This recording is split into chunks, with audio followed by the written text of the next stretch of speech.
જય સ્વામિનારાયણ. પૂર્ણ પુરુષોત્તમ શ્રી સ્વામિનારાયણ ભગવાન સ્વતઃ સિદ્ધ અનાદિ મહામુક્તરાજ બાપાશ્રી, અનાદિ મહામુક્તરાજ મામા તથા માસી તથા સર્વે સંતો હરિભક્તોના ચરણોમાં કોટાન કોટી વંદન સહ. જય સ્વામિનારાયણ. આ સભામાં જોડાયેલા સર્વે મુક્તોને ભેદપૂર્વક જય સ્વામિનારાયણ સવંદન. ગત સભામાં આપણે લોયાનું 5મું વચનામૃત જોયેલું. એમાં એક મહત્વનો સિદ્ધાંત છે. વાત બધી મહત્વની જોઈ, પણ આ બેઝિક છે. આમાં બહુ જ મિસઅન્ડરસ્ટેન્ડિંગ ચાલતી હોય. બહુધા બધા એવું માનીએ કે કોઈ પણ વસ્તુ ચીજ એનો મેં ઉપરથી ત્યાગ કર્યો, પણ મનમાં તો એની તૃષ્ણા છે, તો મારે મનમાંથી ત્યાગવું જોઈએ કે પેલા દેહ ત્યાગવું જોઈએ? અને લગભગ બધા એને કરવું ન હોય ને એટલે એમ કે ઉપરથી ત્યાગે શું થાય, મનમાં તો વિચાર આવતા હોય તો ભોગવ્યું જ કહેવાય. વાત એ બરાબર છે, પણ પેલું શું કંટ્રોલ કરવું જોઈએ? વચનામૃતમાં મહારાજ એમ કીધું, ઇન્દ્રિયો જીતે અંતકરણ જીતાય, કે અંતકરણ જીતે ઇન્દ્રિયો જીતાય. ત્યારે મહારાજ આપણને જવાબ આપે, ઇન્દ્રિયો જીતે અંતકરણ જીતાય. પેલા ઇન્દ્રિયો જ જીતવી પડે. પેલા બાહ્ય ઇન્દ્રિયોને કંટ્રોલ કરવો પડે. ઇન્દ્રિયો એટલે શ્રોત ત્વક ચક્ષુ રસના ધાણ, વાકપાત પાણી પાયું ઉપસ્થ, આ 10 ઇન્દ્રિયો. અને અંતકરણ એટલે મન બુદ્ધિ ચિત્ત ને અહંકાર. મનમાં જે વિચાર આવે, સંકલ્પ થાય છે, કંઈ પણ ખાવું છે, પહેરવું છે, હરવું છે, ફરવું છે, જોવું છે, તો કે ક્યાંથી આવે? ત્યારે આપણને એમ જ થાય ને કે પેલા મને મનમાં વિચાર આવ્યો કે મારે આજે પાઉંભાજી ખાવા છે, એટલે મારી ઇન્દ્રિય કામ કરતી થઈ કે હાથ છે શાક લેવા, ધોવા, સમારવા, વઘારવા તૈયાર થયું. પેલા મનમાં આવ્યું કે તનમાં વિચાર આવ્યો એમ પ્રશ્ન. ત્યારે આપણને મહારાજ એવું શીખવાડેલું છે કે પૂર્વે પણ જયારે આપણે કરેલા હશે વિષય, ત્યારે પણ ઇન્દ્રિય દ્વારા જ અંદર નાખેલા હશે. એટલે અત્યારે ભલા પણ એવું લાગે કે મારા મનમાંથી વિચાર આવ્યો, પણ એ વિચાર પણ પૂર્વમાં પણ ઇન્દ્રિયો દ્વારા નાખ્યા પછી જ આવે. એટલે સૌથી પહેલા કરવી પડે કંટ્રોલ તો આપણી ઇન્દ્રિયોને. હવે બહુધા આપણે આ પ્રશ્નમાં મિસઅન્ડરસ્ટેન્ડિંગ હોય, તો આખી મિસઅન્ડરસ્ટેન્ડિંગને લઈ અને આપણે આખા જીવનનું ઘડતર એ ખોટું થાય. આ એક બેઝિક સિદ્ધાંત આપણને જો ખોટો મગજમાં ફીટ હોય કે આપણે ઉપરથી ટાળવાથી શું થઈ જાય, અંદર એના વિચાર આવતા હોય તો એનો દોષ લાગે. બાપાશ્રીએ એમની 102મી વાતમાં ભાગ 1 વાર્તા નંબર 102 એમાં સ્પષ્ટ કીધું છે, સાળંગપુરમાં 11માં કયા પ્રમાણેના 5 સાધન સિદ્ધ નહીં થાય તો પણ જે સ્થૂળ દેહે કરીને વર્તમાન પાર્થની ઉપાસના શુદ્ધિ હશે એના જમાન અમે છીએ. જમાન એટલે જામીન. એની જવાબદારી બાપાશ્રી સ્વીકારે છે, પણ ત્યાં સ્થૂળ દેહ શબ્દ છે. સૂક્ષ્મ દેહનું પણ બધું ટાળવાનું જ છે. 110% વાત છે, પણ એ ટળે ક્યારે? જ્યારે સ્થૂળ દેહથી બંધ થાય ત્યારે. જ્યાં સુધી વિષયનું સેવન ચાલુ રહે ત્યાં સુધી બંધ થાય નહીં. સ્વાભાવિક જ આપણે કોઈ ડુંગળી લસણ પહેલા ખાધા હોય ને છોડે તો 5 વર્ષ, 10 વર્ષ, 20 વર્ષે ડુંગળી લસણની અરુચિ આવી જાય. આજુબાજુમાં કોઈ ખાય કે આજુબાજુના ઘરમાં વઘાર થાય તો આપણને નફરત આવે. જે આપણે પહેલા પ્રેમથી ખાતા હોય એ ક્યારે થાય? તો કે ઇન્દ્રિયોનો નિગ્રહ કરવાથી. ઇન્દ્રિયોનો નિગ્રહ કરવાથી આપણને બધાને ખબર છે કે ઇન્દ્રિયોની શક્તિ વૃદ્ધિ પામે. ઘણા હોય એમની પ્રારબ્ધ હોય કે જે હોય, અને એમને એકાદું અંગ ન હોય, કારણ કે માનીએ કોઈને બોલવામાં તકલીફ છે, કોઈને આંખમાં તકલીફ છે, કોઈને પગની હાથની તકલીફ છે, તો આપણે બધા એવું કહીએ જ છીએ કે જેની એક ઇન્દ્રિયમાં એવી તકલીફ હોય ને એને બીજું સચેત આપે. ઘણી વાર એનું માઇન્ડ બહુ જ પાવરફુલ આપેલું હોય, એવું કઈ ને કઈ ભગવાન એમ કે એને આપી દે, પણ એક ઇન્દ્રિયમાં વપરાતી શક્તિ એમાં નથી વપરાતી, એટલે એ શક્તિનો બીજી જગ્યાએ ઉપયોગ થાય અને બીજી ઇન્દ્રિય સતેજ બને છે. એમ આપણે આ બધી ઇન્દ્રિયોનો નિગ્રહ કરીશું એટલે આપણી બિનજરૂરી વપરાતી એનર્જી એ સેવ થશે, અને એટલો જ એને આધ્યાત્મિક માર્ગ તરફ આપણે વધારે ને વધારે ઉપયોગ કરી શકશું અને ઝડપી પ્રગતિ થશે. આ પહેલા પણ કીધું હતું કે બીજું એક દ્રષ્ટાંત નજરમાં આવે કે ના આવે, પણ ગાંધારીનું તો આપણી નજર સમક્ષ છે. એને કોઈ વ્રત તપ નહોતા કર્યા, કોઈ અનુષ્ઠાન નહોતા કર્યા, કોઈ ભગવાનની એવી વિશેષ ભક્તિ નહોતી કરી, ફક્ત એને પતિ માટે થઈ અને આંખે પાટા બાંધ્યા હતા. ખાલી આંખે પાટા એટલે આંખ રૂપી જે ઇન્દ્રિય છે એને કંટ્રોલ કરી હતી, તો એની શક્તિ એટલી બધી વધી ગઈ કે પોતાના દીકરાને વજ્ર જેવો કરવા સમર્થ થઈ ગયા. કદાચ આખી જિંદગી ગમે એટલું સાધન કરીએ ને તો પણ આટલી તાકાત આપણામાં ન આવે એટલી એક ગાંધારીને આંખ ઉપર પટ્ટી બાંધવાથી આવી ગઈ. એટલે પહેલો બેઝિક આ સિદ્ધાંત આપણા બધાના મગજમાં ફિટ હોવો જોઈએ. અડધી રાત્રે કોઈ આપણને પૂછે તો આપણું મગજ એક જ દ્રઢ ઠરાવ લઈને બેઠવું હોવું જોઈએ. અને મહારાજે આપણને કીધું ને પ્રથમના 33મા વચનામૃતમાં, બ્રહ્મા જેવો આવીને ડોલાવે કે પોતાનું મન ડોલાવે તો પણ ન ડોલે. તો જે આપણે સ્પષ્ટ સિદ્ધાંત સમજેલા હોઈએ તો ત્યાર પછી આપણને કોઈ પણ ડોલાવે તો આપણે ડોલી નહીં જઈએ, નહીતર આપણે ડગમગી જઈએ. એટલે જે કરવાનું છે થાય નહીં. મન તો કોઈ દી એમને એમ જીતાય નહીં. ખાધા રાખીએ ત્યાંથી મન જીતાય નહીં, અને મન જીતાય નહીં ત્યાં આપણે નિયમ લઈએ. એટલે જ આપણને અહીંયા એ જવાબ આપેલો છે ને એના સંદર્ભની બધી બાપાશ્રીની વાતો, અમૃતસરિતા, અમૃતસાગર, આ બધા સંદર્ભ લઈને આપણે એના વિશેષ વિસ્તારપૂર્વક વાત કરીએ છીએ. કેમ તો કે આપણા બધાના મગજમાં પહેલા તો મુખ્ય થિયરી ફિટ થઈ જાય કે સૌથી પહેલા ઇન્દ્રિયો જ જીતવી પડે, અને જેટલું બને એટલો પ્રયત્ન કરી અને આપણે સંયમનો માર્ગ કેળવવો પડે. બોત બીતીને થોડી રહી, આપણી પાસે જોઈએ એટલો સમય પણ હવે નથી. અને જ્યાં સુધી આપણે ઇન્દ્રિયોને મોકળી મૂકશું ત્યાં સુધી આપણી મંજિલ સુધી પહોંચશું નહીં, અને મહારાજ અને મુક્તોના રાજીપાને પણ મેળવી નહીં શકીએ. એટલે આપણને બધાએ કીધું, બાપાશ્રીએ કીધું, મામાએ કીધું મનને કેળવતા શીખો, ભાઈએ કીધું મનને કેળવતા શીખો. તો શું કેળવવાનું? એ જ કે અયોગ્ય પંચ વિષય કયા અને યોગ્ય પંચ વિષય કયા. 5 ઇન્દ્રિયોથી કામ તો લેવાનું જ છે, પણ જગત સંબંધી ભૌતિક સુખ હતું ત્યાં આપણા પંચ વિષયને નથી દોડાવવાના. એ જ જગ્યાએ એ જ ઇન્દ્રિયોનો ઉપયોગ અને એ જ અંતકરણનો ઉપયોગ ભગવાન સંબંધી પંચ વિષયના સુખ ભોગવવામાં કરવાનો છે. તો જોઈશું હવે આપણે જુદા જુદા રેફરન્સ. જય સ્વામિનારાયણ. આપણે ઇન્દ્રિયો વિશે વાત કરવાની છે. તો મામાએ આપણે પંચવર્તમાનની બુક લખી છે, એમાં 5 વર્તમાન કીધા છે. તો એમાં એક દારૂ વર્તમાન આવે છે. તો એના વિશે ભાઈ આપણે શું કહે છે તો આપણે જોઈએ. ભાઈશ્રીનું પ્રવચન છે સુરત AJ9. આહારનું શુદ્ધિકરણ કરવાથી ઇન્દ્રિયોની જે અશુદ્ધિ છે એ દૂર થાય. ભગવાનની દિવ્ય વાણી, એમના દિવ્ય શાસ્ત્રો, એનું શ્રવણ મનન એ કર્ણ ઇન્દ્રિયોના આહાર શુદ્ધિકરણ કરે. જો આમાં શું કીધું ભાઈ કે ઇન્દ્રિયોના આહાર, તો આપણે કાન છે એનાથી આપણે મહારાજની જ કથા વાર્તા, કીર્તન બધું સાંભળીએ તો એ આપણું શુદ્ધિકરણ કરે. પછી આગળ ભાઈ શું કે છે, લોકો કે સંતોની નિંદા ટીકાના વચનો કોકના દ્વારા સાંભળીએ કે ગામ્ય વાર્તા સાંભળ્યા કરીએ, એમાં રસ રુચિ વધારે રાખીએ તો એ શ્રવણ ઇન્દ્રિયને માટે મલિન આહાર કહેવાય. મામા એને દારૂ જેવું કહેતા કે કર્ણ ઇન્દ્રિયોનો દારૂ છે. જો ભાઈ આમાં શું કીધું આપણે કે આપણે બહારનું બધું અંદર નાખ્યા કરીએ તો એ આપણો કર્ણ ઇન્દ્રિયોનો દારૂ થઈ ગયો. એમ ઓલો દારૂ તો આપણે પીવા ન જતા, પણ આ કર્ણ ઇન્દ્રિયોનો દારૂ શું, તો કે આપણે જે તે સાંભળ્યા કરીએ, પછી એનું ચિંતન મનન કરીએ, આખું દી એનું ચિંતન ચાલ્યા કરે, તો એ આપણે દારૂ સમાન કહેવાય. પછી આગળ શું કે ભાઈ, અશુદ્ધ બધું જોવું, મલિન તત્વ બધા જોવા, મલિન દ્રશ્યો જોવા, એ બધા ચક્ષુ ઇન્દ્રિયોના દારૂ સમાન છે. એવી રીતે આ ચક્ષુ ઇન્દ્રિયોનો દારૂ છે. તો હવે આપણે આંખનો દારૂ, તો આંખ દ્વારા આપણે ટીવીના ન જોતા બધા મોબાઈલમાં ચિત્રો જોયા કરીએ ને બહાર નીકળીએ તો આજુબાજુ શું ચાલે છે, બધા શું કરે છે, એ બધું જોતા જઈએ તો પછી આપણે મહારાજની મૂર્તિ ક્યારે અંતકરણમાં દેખાવાની છે? આખો દિવસ જે જોયું હોય એ જ આપણે બધું દેખાય. એટલે ઈ ઇન્દ્રિય આપણે શુદ્ધ કરવી જોઈએ, ચક્ષુ ઇન્દ્રિય. પછી આગળ શું કે ભાઈ, પછી રજોગુણ તમોગુણી અતિ તીવ્રતા વધારે એવી જાતનો અશુદ્ધ લોકોએ રાંધેલા આહારો એનું ગ્રહણ કરીએ તો મલિનતા આપણા ચૈતન્યને એટલે અંતકરણમાં પ્રવેશ કરે. એ રસના ઇન્દ્રિયોના દારૂ સમાન કહેવાય. રસના ઇન્દ્રિયોનો દારૂ એટલે કે આપણે જે તે ખાઈએ, હોટલમાં જમીએ, કોઈ અશુદ્ધ વ્યક્તિએ બનાવેલું આહાર કરીએ તો એ બધું અશુદ્ધ છે. અને આ બધી ઇન્દ્રિયો તો જીતવી જ પડે. આપણે આગળ બાપાશ્રીની વાતોમાં જોઈ ગયા ને કે સુરા ખાચાનું દ્રષ્ટાંત, કે ઇન્દ્રિય જીતવી હોય તો શું કરવાનું? સુરા ખાચરે જેવું જે આવે એ બધું જમી લીધું તો એની ઇન્દ્રિય જીતાઈ ગઈ. પછી ગમે એ જમે તો એને એમ નથી થતું કે મન નથી ભાવતું, એ જે આવે બધું જમી લેતા. એવી રીતને બધી ઇન્દ્રિયો આપણે જીતવી જ પડે એમ.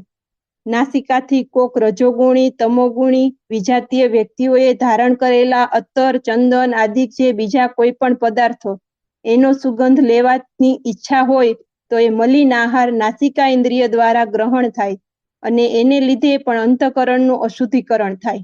હવે નાસિકા દ્વારા જો આ તો હાવ સૂક્ષ્મ આપણે ઇન્દ્રિય કહેવાય નાસિકા. એમ ઓલું બધું તો આગળ આપણે જોઈ કે કોઈનું સાંભળીએ એ ખબર પડે, પછી અશુદ્ધ જમીએ તો ખબર પડે, પણ નાસિકા તો એવી છે કે આપણે હાયલા જતા હોય ને સુગંધ આવી જાય તો એ આપણે ખબર ન પડે. ક્યારેક આપણે થાય કે હા સુગંધ આવી, પછી ક્યારેક તો આપણે ખબર ન પડે. એવી રીતના અજામિલનું આપણે દ્રષ્ટાંત જોઈએ જ છીએ કે અજામિલને તો ખબર નહોતી કે આ કોઈ ગણિકાએ આ ફૂલ નાખ્યું છે ને એને સૂંઘ્યું તો એની બુદ્ધિ ભ્રષ્ટ થઈ ગઈ. તો આપણે તો ન જોતું કેટલું આમ જ્યાં ત્યાં ફરવા જાય તો ત્યાં સુગંધ લેવા જાય ના, તો એ ઇન્દ્રિય આપણી પાકી જ થતી જાય. પણ આપણે તો ઇન્દ્રિયોને નિર્મૂળ કરવાની છે, એટલા માટે જ્યાં ત્યાં આપણે એવી સુગંધ પણ ન લેવી જોઈએ. એવી રીતના ભાઈ આપણે આમાં સમજાવે છે કે ઇન્દ્રિયોના આહાર તો આપણે બધા શુદ્ધ જ કરવા પડે. અને એ શુદ્ધ ક્યારે થાય કે નિયમ લઈએ. તો આગળ આપણે બેને કીધું જ ને કે બધી ઇન્દ્રિયોના આપણે નિયમ લેવા પડે કે આ વસ્તુ નહીં કરું, આમ નહીં કરું, તો જ ઇન્દ્રિયો બધી શુદ્ધ થાય. જય સ્વામિનારાયણ. જય સ્વામિનારાયણ. આપણે ઇન્દ્રિય અંતઃકરણ વિશે વાત કરીએ છીએ. એમાં હું એક ભાઈનું પ્રવચન બોલીશ. એમાં મામાના પ્રાગટ્ય દિન વિશે AG1. મામા એમ કહેતા હતા કે કોઈ પણ પ્રવૃત્તિ કરતા પહેલા ખાલી કોન્શિયન્સ એટલે કે આપણે સાવચેતી, કે આપણે સમજવાનું કે હું આ કોઈ પણ જે ક્રિયા કરું છું એ મહારાજને ગમશે કે કેમ. જો અહીંયા આપણે શું ભાઈએ કીધું, મામાએ શું કીધું, આપણે વાત સાંભળીએ છીએ ને, બેનો બોલે છે ને કે મહારાજને ગમશે કે નહીં. આપણે 1 સેકન્ડ ગમે નાનું મોટું ગમે કાર્ય કરીએ તો આપણે યાદ કરીએ છીએ મહારાજને. યાદ કરીએ ને આપણે ખબર પડે છે આત્માને કે ગમશે મહારાજને કે નહીં ગમે. એ અંદર પૂછે એટલે તરત જ ખબર પડે કે ભાઈ આ ક્રિયા કરવા જેવી છે કે નહીં. તરત આપણો કોન્શિયન્સ આપણને જ કહે છે. ગમે તેવો પાપી હોય, હલકટ જીવ હોય ને એનું કોન્શિયન્સ કહે કે આ વસ્તુ કરવા જેવી છે કે નહીં. અહીંયા શું કહી દીધું ભાઈ, પાપી કે હલકટ ગમે એવો ખરાબમાં ખરાબ કેમ જીવ હોય, પણ તોય એને કોન્શિયસ કે જ કે એની સાવચેતી આપણે રાખવી જ પડે. એ આપણે કે જ મનમાં ગમે આપણે કાર્ય કરીએ ને કે આ કાર્ય મહારાજને ગમશે કે નહીં ગમે, તો એ આપણું મન તો કેવું છે, ખબર હોવા છતાં 1 સેકન્ડ લાવ ને 2 સેકન્ડ ખબર છે આપણા મનને, તો એ મનને એ જ કરવું હોય. એ તો સાવ આમ કેવું મેમરાઇઝ, એટલે કે જે આમ મંત્રમુક્ત થઈ ગયા હોય ને, કોઈને હિપ્નોટાઇઝ કરી દે ને કે આમ નિયંત્રિત કરી નાખ્યા હોય, એવા જે આતંકવાદીઓ હોય, એવા જે અજ્ઞાની જળબુદ્ધિ જેને પશુતુલ્ય કહેવાય, એવાનું કામ નહીં.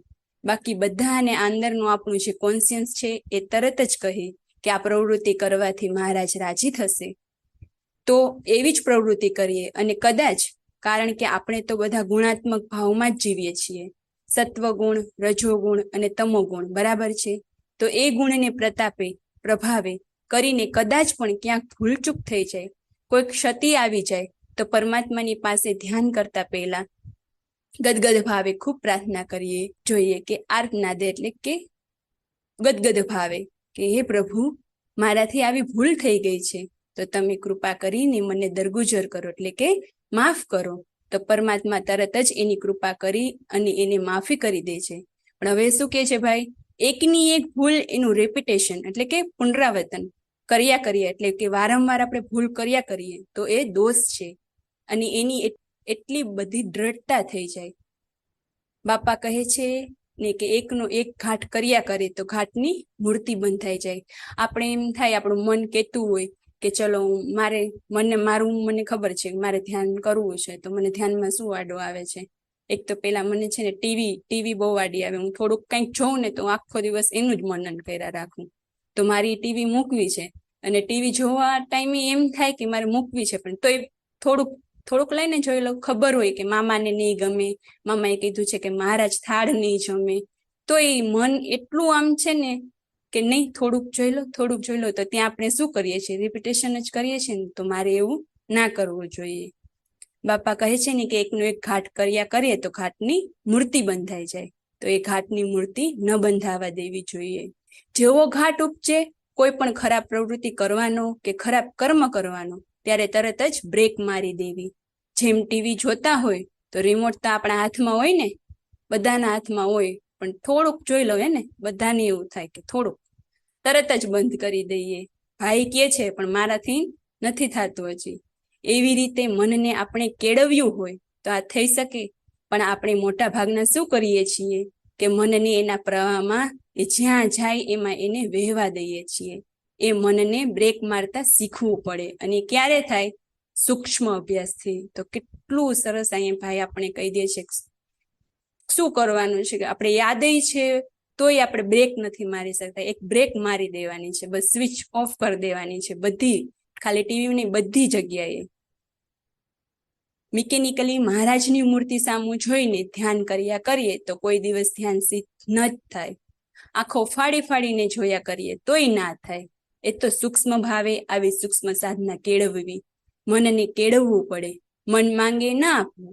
ભાઈ કહે છે ને કે આજે મને આઈસ્ક્રીમ ખાવાનું મન થયું, તો કહેવાનું કે આજે તને નહીં મળે, કાલે મળશે. કાલે મન થાય તો એમ કહેવાનું હવે તને 4-5 દિવસ પછી મળશે. બેન કહે છે ને કે ધ્યાન કરવા બેસીએ ત્યારે મન તો આમ તેમ જ્યાં ત્યાં વયું જાય, ત્યારે મનને એમ કહેવાનું, મન આપણે તો મહારાજ પાસે બેઠા છીએ, મહારાજનું ધ્યાન કરવું છે, થોડી વાર તું મારો સાથ આપને. તો મનને એવી રીતના ધીમે ધીમે કેળવતા જશું તો મન આપણું થતું જશે. મનને કેળવવું પડે. મન માંગે એ ના આપવું. કાંઈ બી ઈચ્છા થાય કે કોઈ સ્વાદિષ્ટ ભોજન કરવાની કે એવી ઈચ્છા થઈ ગઈ હોય તો મનને તત્કાળ વાળતા શીખવું જોઈએ. ભલે એ સ્વાદિષ્ટ ભોજન તરફ આપણે ખેંચાય, ખાઈ લઈએ છીએ, એનો પણ દોષ નથી, પણ મનને આપણે છૂટું મૂક્યું ને એનો દોષ છે. જો એકવાર છૂટું મૂકી દેશું ને તો એને એ મળતું જ રહેશે. એટલે એ સ્વાદિષ્ટ ભોજનની એકદમ લાલચ આપણને જાગી કે મારે અત્યારે આ લેવું છે, એ વખતે મનને તમે કંટ્રોલ કરી શકો તો તમે ધીમે ધીમે મનને પ્રત્યાહાર દ્વારા પાછું વાળી શકો. પ્રત્યાહાર એટલે શું? તો ઇન્દ્રિયો અંતકરણને પાછા વાળી એની આત્મા પરમાત્માના સ્વરૂપમાં જોડવું, એનું નામ યોગમાં પ્રત્યાહાર છે. અત્યારે હમણાં જ બેને વાત કરીને ઇન્દ્રિયોની અને અંતકરણની, તો આપણે એ સંદર્ભમાં બાપાશ્રીની વાત ભાગ 1 વાર્તા નંબર 108 પેજ નંબર 195. પોતાના મોક્ષના લાભ માટે ગમે તેવી પ્રકૃતિ હોય તેને મોટાના જોગમાં રહીને ટાળવી. મહારાજની અને મોટાની આજ્ઞામાં લેસ માત્ર ફેર પડવા દેવો નહીં. એમ જાણવું છે હું જે ક્રિયાઓ તથા સંકલ્પ કરીશ તેને મહારાજને મોટા દેખે છે. જો કેટલું બાપાએ સરસ કહી દીધું. બધું આપણે એમ કહીએ છીએ મહારાજ તો કણ કણમાં વસે છે, તો મહારાજ તો બધું જોવે છે, પણ મન ત્યાં હારી જાય છે. તેથી મહારાજની ને મોટાની મરજી તથા આજ્ઞા વિરુદ્ધ વર્તીશ તો તે પુરાજી થશે ને મારું બગડી જશે. જીવને બસ બીજાના સારા માટે આપણે છે ને આપણું બગાડી નાખીએ છીએ. બીજાને કેવું લાગશે, આને કેવું લાગશે, પણ એ નથી ખબર પડતું કે એના માટે આપણે જન્મ લેવો પડશે. નિરંતર એવી તપાસ રાખીને મહારાજને મોટા જેમ પ્રસન્ન થાય તેમ વર્તવાનો આગ્રહ રાખવો. મોટાના આપેલા નિયમ ખબરદાર થઈને પાળવા. જો નિયમ વગર કશું થતું નથી. બાપાએ કહી દીધું ને અહીંયા કે નિયમ ખબરદાર થઈને પાળવા. નિયમ લેશું તો મન જીતાશે, તો ઇન્દ્રિયો જીતાશે, તો અંતકરણ જીતાશે. જો તેમાં ફેર પડે તો મોટાનું વચન પાછું જાય ને મોક્ષનો ઝાંપો વસાઈ જાય.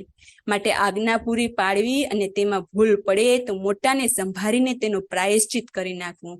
ભાઈએ કહી દીધું ને કે રિપીટેશન કરશું તો દોષ છે, પણ એ આપણે ખબર પડી મારી અહીંયા ભૂલ પડે છે, અને જો આપણે પ્રાયશ્ચિત કરશું તો મહારાજનો રાજીપો મેળવશું. સારા નરસા ઘાટ થાય તેને મહારાજને મોટા દેખે છે, એમ જાણીને પ્રાયશ્ચિત કરશે તેનું પરમ કલ્યાણ થશે.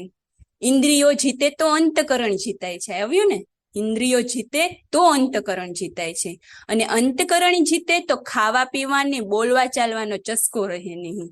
જો ખાવા પીવાની જ આપણે તો ખાલી વાત કરીએ છીએ, પણ આમાં બાપાએ તો શું કહી દીધું? બોલવા ચાલવાનો ચસ્કો ના રહે. વાસનાવાળા ત્યાગી કરતા ગૃહસ્થના ધર્મ સાચવે તે ગૃહસ્થ શ્રેષ્ઠ છે.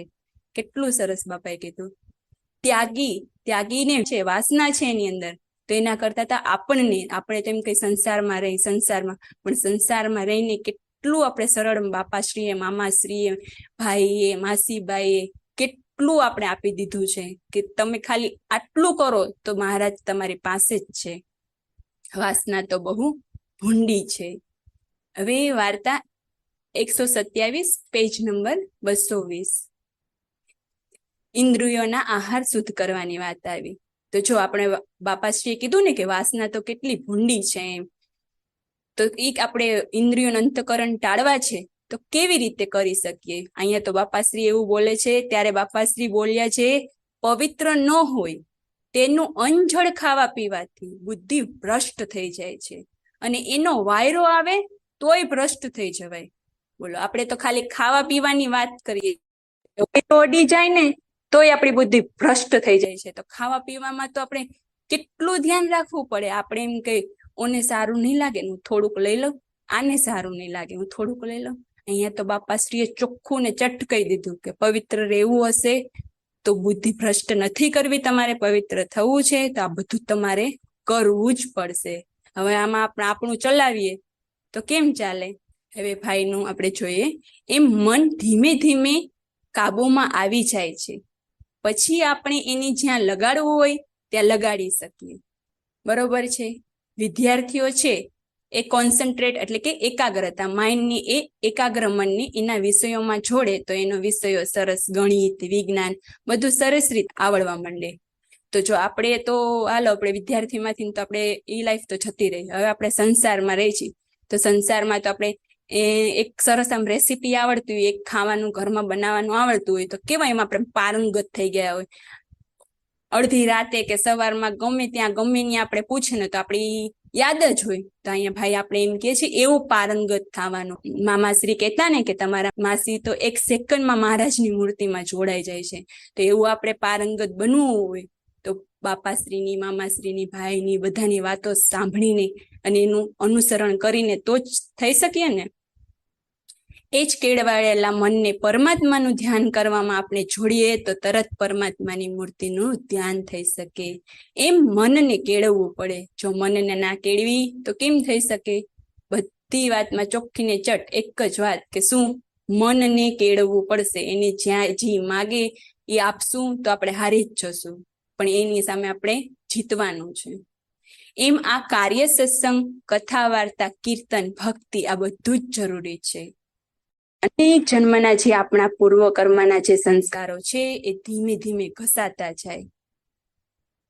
મહારાજ કહે છે એને કે આ માથે ફાળિયું બાંધ્યું હોય એને ધોવું હોય તો લગારેક સાબુ દઈને પાણીમાં જરાક ધોવે તો તરત ધોવાય છે, પણ મોદ જેવું જાડું કપડું ધોવું હોય તો એને 2-3 દિવસ સુધી પાણી ગરમ કરીને બાફ્યા કરે અને કેટલુંય ધોકાવે ને કેટલુંય કરે ત્યારે માંડ એમાંથી એનો મેલ નીકળે. તો જો આપણે આમાં શું કીધું ભાઈ કે કાર્ય, સત્સંગ, કથા, વાર્તા, કીર્તન ને ભક્તિ. આપણે કથા, વાર્તા, કીર્તન, ભક્તિ બધું કરીએ છીએ, પણ બેન કે છે એમ આપણે સમજતા નથી. હવે અત્યારે સભા ચાલુ છે તો ઘણાને મારી જ વાત કરું, હું તો પેલા કેવું કરતી કે મને થોડીક આમ કથા વાર્તામાં ઊંઘ આવે તો હું જયારે કથા હોય ને ત્યારે કામ રાખતી કે ચલો કાનમાં રાખી દઈશ હેન્ડ્સ ફ્રી અને કથા સાંભળતી જઈશ ને કામ કરતી જઈશ.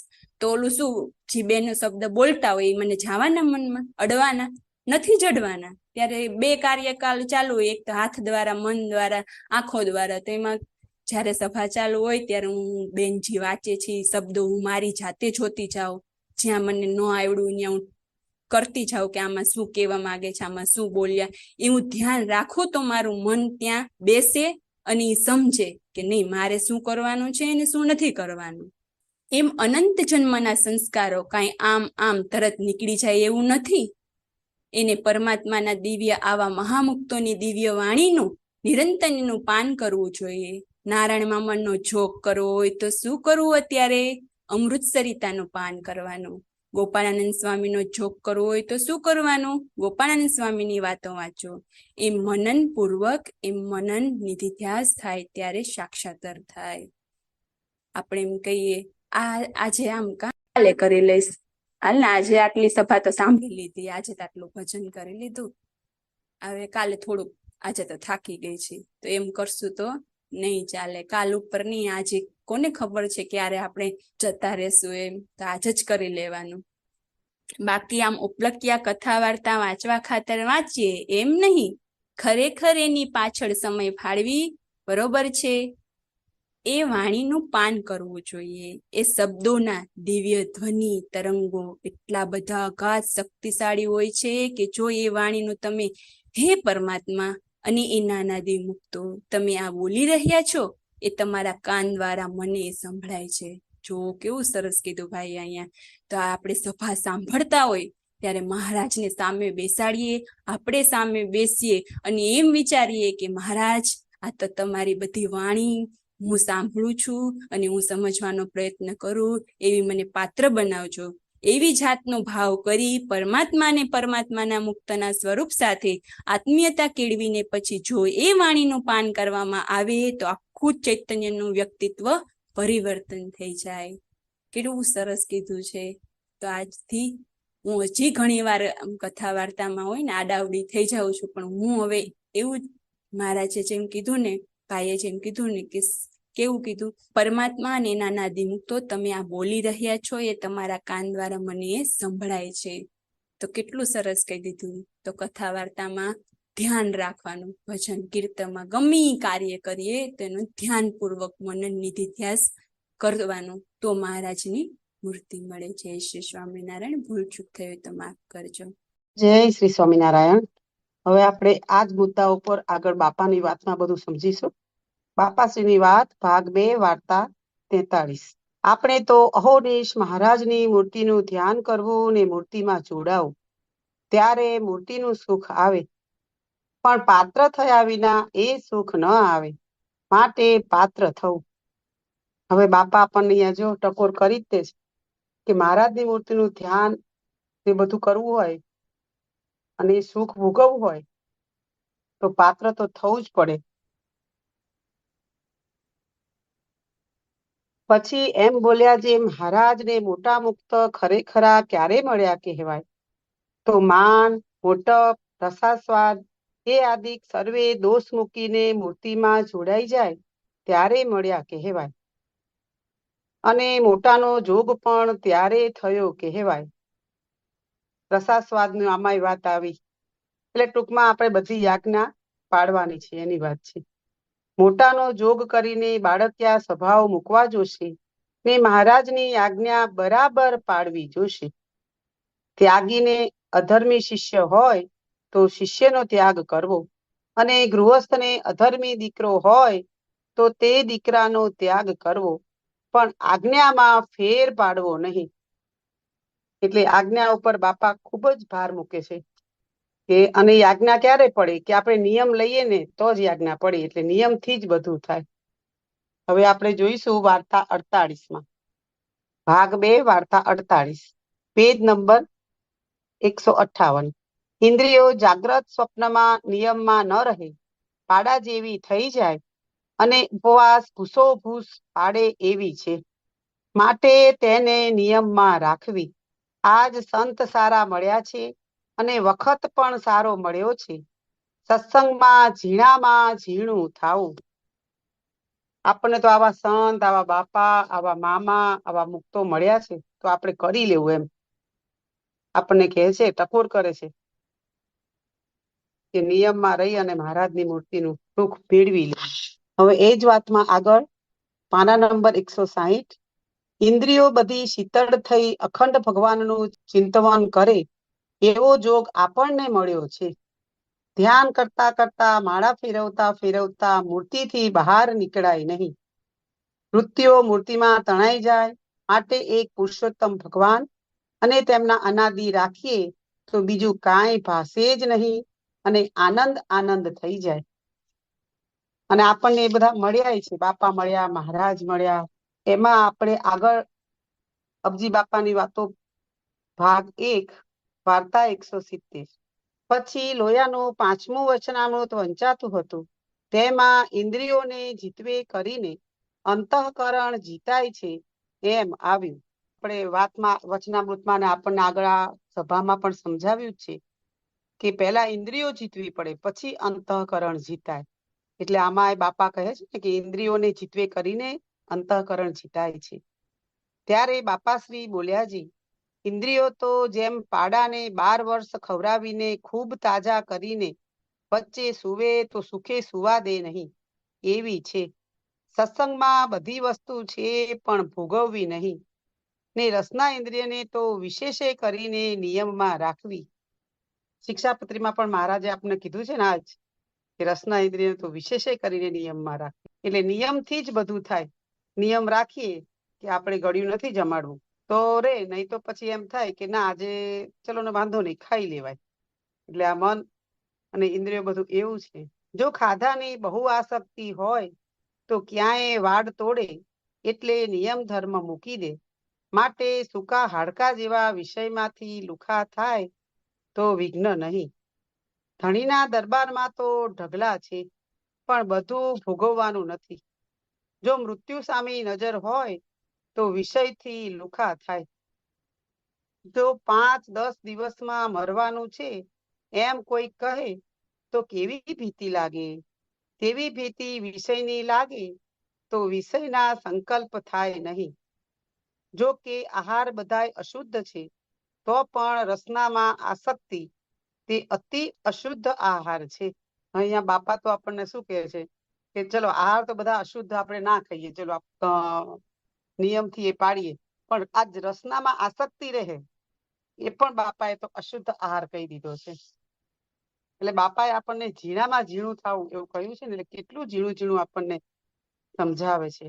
હવે એમાં જ આપણે ભાઈએ જે આપણને મામાનું જ્ઞાન પીરસ્યું અમૃત સાગર દ્વારા, એ અમૃત સાગરમાં પણ આપણે આ વિશે જોઈએ. અમૃત સાગર ચેપ્ટર 5 મુદ્દો 12. સાધકે મન અને ઇન્દ્રિયોનો નિગ્રહ કરી તેને પોતપોતાના વિષયમાંથી પાછા ખેંચી તેની ઉપર અંકુશ મેળવવો એ તપ છે. હવે અહીંયા તપ કોને કીધું? આગળ આપણે જોયું કેટલાય ઋષિ મુનિઓએ કેવા તપ કર્યા, પણ એ તપ નથી. અહીંયા આપણને સમજાવે છે કે આપણા વિષય પંચ વિષય એટલે વિષયમાંથી પાછી ખેંચવી બધી વૃત્તિઓ, એને આપણે અહીંયા મહારાજે આપણને તપ કીધું છે. અને પોતાને મૂર્તિરૂપ માની પ્રતિલોમપણે મહારાજની મૂર્તિનું ધ્યાન કરવું એ સર્વોપરી તપ છે. કંઈક બોલવામાં ભૂલચૂક થઈ હોય તો માફ કરજો. જય સ્વામિનારાયણ. જય સ્વામિનારાયણ. અમૃત સરિતા છે, ભાગ બીજો, ચેપ્ટર 21. સેવટનો અર્થ કાઢીએ તો એ એક જ થાય કે જોવા જેવું તો એક શ્રી હરિનું સ્વરૂપ છે. દરેકને માટે સેવટ તો એક જ રહેવાનું. સેવટે તો એક શ્રી હરિના દિવ્ય સ્વરૂપનો અનુભવ કરી એ મૂર્તિમાંથી છૂટતી સુખની ધારાઓનો આહાર કરવો એ જ રહેવાનું છે. ભગવાનનું એ સુખ મેળવવાને માટે, ભગવાનના સ્વરૂપમાં જોડાવાને માટે શક્ય એટલું ઓછું જમીએ. જુઓ, અહીંયા મામાએ આપણને જમવાનું પણ ઓછું કીધું છે, તો આપણે થોડો પ્રયત્ન કરીએ તો શું થાય કે જો મારે જેવું થાય કે એવું નક્કી કરીએ કે આજથી તો મારે ઓછું જ જમવું છે, આજે તો એક રોટલી ઓછી જ ખાવી છે, તો જેટલું ખાતા હોય ને એટલું તો ખવાઈ જ જાય છે. હજી તો કઈ એવું નથી થતું કે આપણે જયારે નક્કી કરી લઈએ ને એટલે તરત એ વસ્તુ થવાય નથી માંડતી. એમાંય આપણે નિયમે કરીને જ આસક્તિ ટળે છે. આગળ બાપાશ્રીએ આપણને સમજાવી દીધું છે. એટલે આપણે ઓછું જમવું હોય ને તો એમાંય મને તો એવું લાગે છે કે એમાંય નિયમ લેવો પડતો હશે કે ઓછું જમીએ એમ. બધી ઇન્દ્રિયોનો આહાર શુદ્ધ કરીએ એ ખરું તપ છે. એવું તપ ભગવાનને ખૂબ વહાલું છે. મહારાજે વન વિચરણ દરમિયાન એટલું બધું આકરું તપ કરેલું કે શરીરમાં રુધિર સૂકવી નાખ્યું. આખા શરીરમાં પાણી સિવાય કાંઈ રહ્યું નહીં. રુધિર વગર કાંઈ જીવી શકે ખરો? ત્યારે એમણે કહ્યું કે અમે તો પૂર્ણ પુરુષોત્તમ નારાયણ છીએ, અમારે દેહ જેવું નથી. દેહનું રુધિર સૂકવી નાખીને શરીરમાં એકલું પાણી રહે એ વાત બીજાથી શક્ય નથી. બીજાથી શિક્ષાને અર્થે મહારાજે એવું તપ કરી બતાવ્યું. તપથી ભગવાન રાજી થાય છે અને ભગવાનના સ્વરૂપમાં પ્રતિલોમ વૃત્તિ સરળતાથી થાય છે. અહીંયા મામાએ આપણને એવું કીધું કે મહારાજનું વન વિચરણનું દાખલો આપીને એમનો પોતાનો જ કીધું કે આપણે રુધિર સૂકવી નાખ્યું હતું એમ. ખાલી શરીરમાં ખાલી પાણી જ રહ્યું હતું, બીજું કઈ લોહી કે એવું કઈ હતું જ નહીં. તો આપણે શું કહીએ કે આપણે તો કારણ સત્સંગના છીએ ને આપણને તો મોટા મુક્ત મળ્યા છે ને આપણે આવું કઈ તપ કરવાનું ન હોય ને 11 કે આપણે ફ્રૂટ દૂધ ઉપર ના કરવાની હોય. પણ અહીંયા તો ખુદ મામાએ કીધું છે, મહારાજનું ઉદાહરણ આપીને કીધું છે કે શરીરમાં આખું પાણી જ રહ્યું હતું, કઈ અંદર કઈ હતું જ નહીં, એમ લોહી કે રુધિર કે એવું કઈ હતું જ નહીં. એમ મૌન વ્રત ગ્રહણ કરીને એકાંત સેવનનો અનુભવ જે કરી શકે અને ખરેખર એમ કરે તો એના જેવું એક કઈ સારું નહીં. જેમ સમય મળે એમ થોડું થોડું એકાંતનું સેવન કરવું જોઈએ. અહીંયા તો આપણને મૌન રાખવાનું પણ કીધું છે મામાએ, અને સમય મળે ત્યારે થોડું થોડું એકાંતય કરવાનું કીધું. એમ એકાંતમાં રહેવાનું, એકાંતમાં આપણે રહીએ તો આપણને ખ્યાલ આવે કે આપણા વિચારો એટલે એમ કે આપણું મન ક્યાં ક્યાં જાય છે. એમ જ્યાં સુધી આપણે મૌન ન રાખીએ કે પેલું ન રાખીએ ત્યાં સુધી તો આપણને ખ્યાલ જ નથી આવતો કે આપણે મહારાજ પાસે બેઠા હોય માનસી કરવા કે ધ્યાન કરવા, તો મન તો ક્યાંય ક્યાંય દોડીને જતું જ રહે છે. એટલે જોકે એટલે એ કહેવાનો અર્થ એવો નથી કે મૌન રાખીએ એટલે સરળતાથી એમાં રહી શકાય, પણ પ્રયત્ન કરીએ છીએ મોટા મુક્ત ભેગા ભળે તો મનનો કંટ્રોલ આપણે કરી શકીએ. મૌન એટલે ભગવાનના સ્વરૂપમાં મન સ્થિરતાથી જોડાઈ અને મનની અસ્થિરતા બિલકુલ મટી જાય, એનું નામ મૌન. ભગવાનના સ્વરૂપમાં વૃત્તિના સંપૂર્ણ સ્થિતિના એ આત્યંતિક મૌન છે.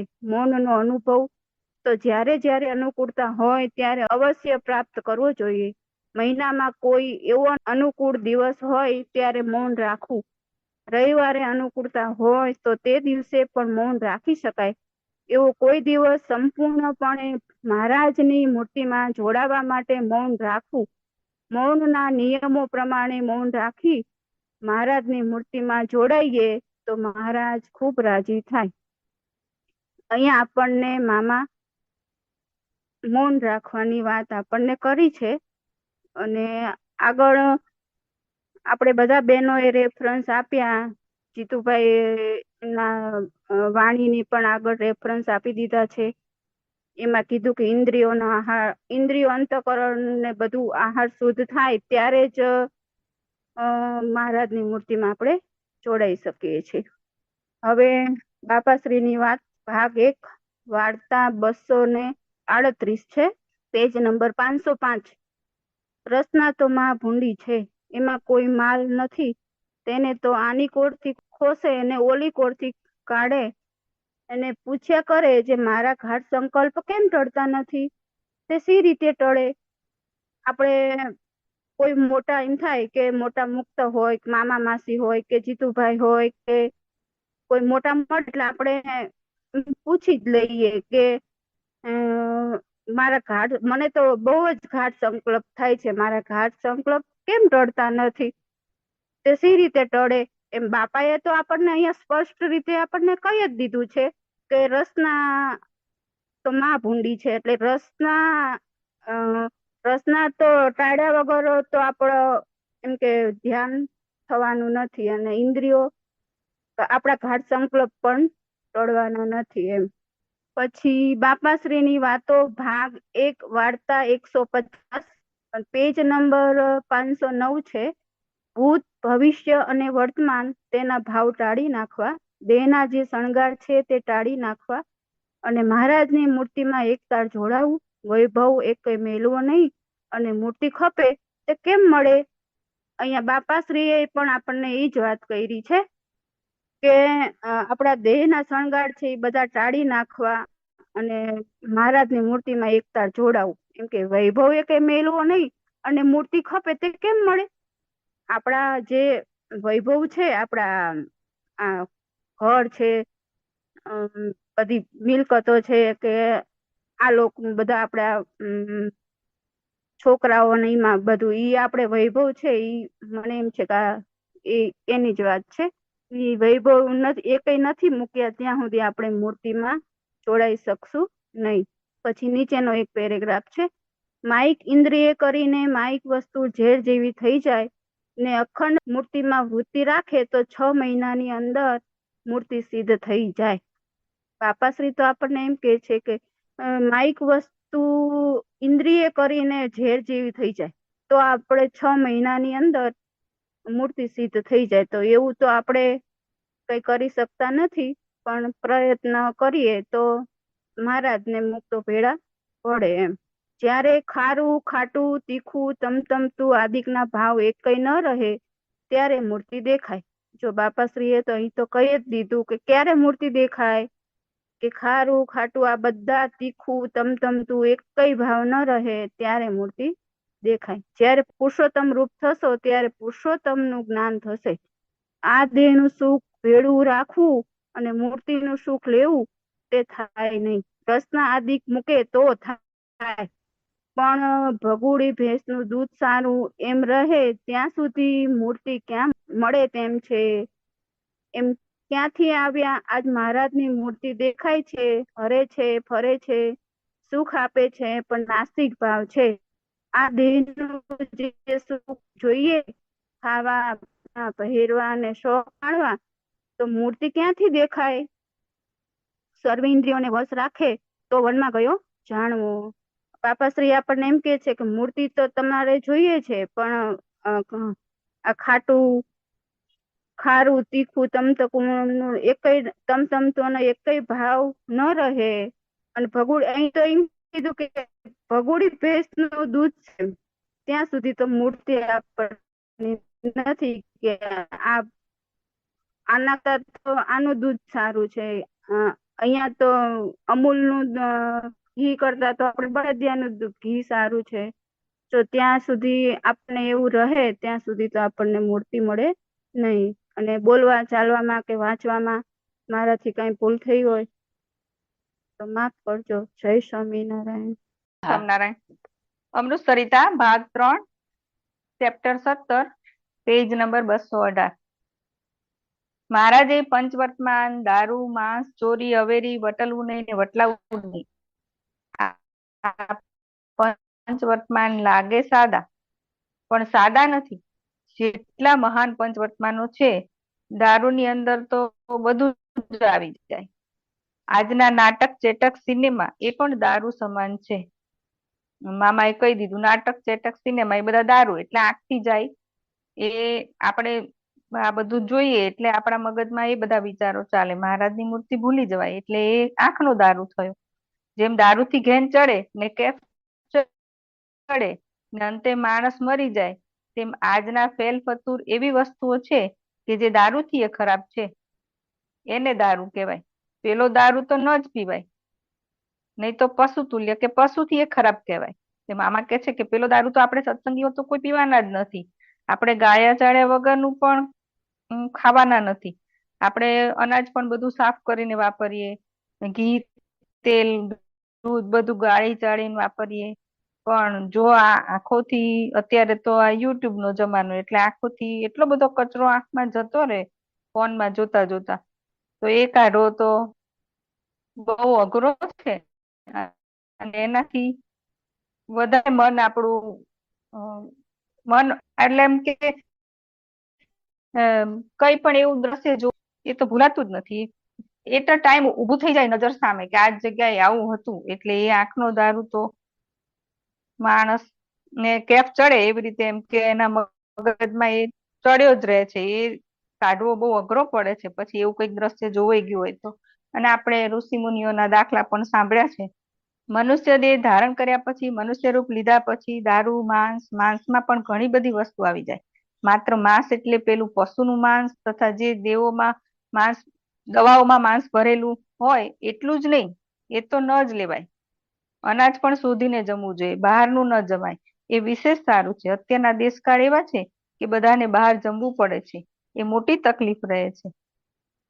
એટલે મામા એ અહીંયા કીધું કે મનુષ્ય દેહ ધારણ કર્યા પછી આપણે દારૂ માંસ તો નથી જ ખાતા. એમ કે આપણે સત્સંગી થયા પછી દારૂ માંસ કે કોઈ એવી દવા પણ નથી લેતા કે જેમાં આપણને ખબર હોય કે આવી બધી વસ્તુ આવે છે, તો એવું નથી લેતા. પણ ગાળ્યા ચાળ્યા વગરનું કે બહારનું હોટલનું એ ગમે તેના અશુદ્ધ વ્યક્તિનું બનાવેલું એવું બધું ખાઈએ તોય આપણા વિચારો ભ્રષ્ટ થઈ જાય અને આપણા ભૌતિક અને આધ્યાત્મિક બે વિકાસ અટકી જાય.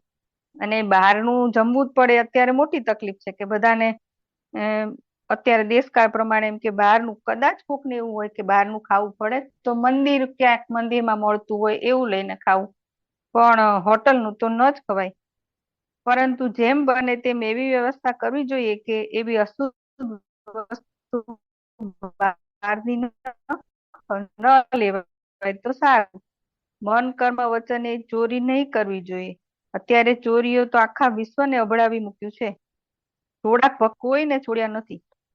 ચોરી એટલે આપણે કઈ બહાર ચોરી કરવા તો નથી જવાના, કોઈના ઘરમાં લેવા કે કઈ લૂંટફાટ કરવા તો નથી જવાના, પણ જે મનથી આપણે એમાં હું છટકબારી કરું કે હું બીજાને કહી દઉં કે આ તમે કરી નાખજો ને, અને પછી હું એવું કહું કે મેં કર્યું, તો એ પણ ચોરી છે. એટલે આપણે સેવા કરતા હોય એમાં બી બહુ જ ધ્યાન રાખવું પડે કે આપણાથી કઈ એવું ના થાય કે જેનાથી આપણી ઉપર ચોરીનું વર્તમાન આપણને લાગી જાય. અને ચોરી એટલે આપણે બહેનોનો ટેવ હોય કે શાક લેવા ગયા હોય તો કહીએ કે ભાઈ લે 2 મરચા મૂક ને, આમ મૂક ને, લીંબુ આપને, એવું આપણે કહીને આપણે પેલાને પરાણે આપીએ, એને પૈસા આપ્યા હોય એનાથી વધારે લઈએ, અને પછી ખવડાવવાનું તો ઘરના બધાને.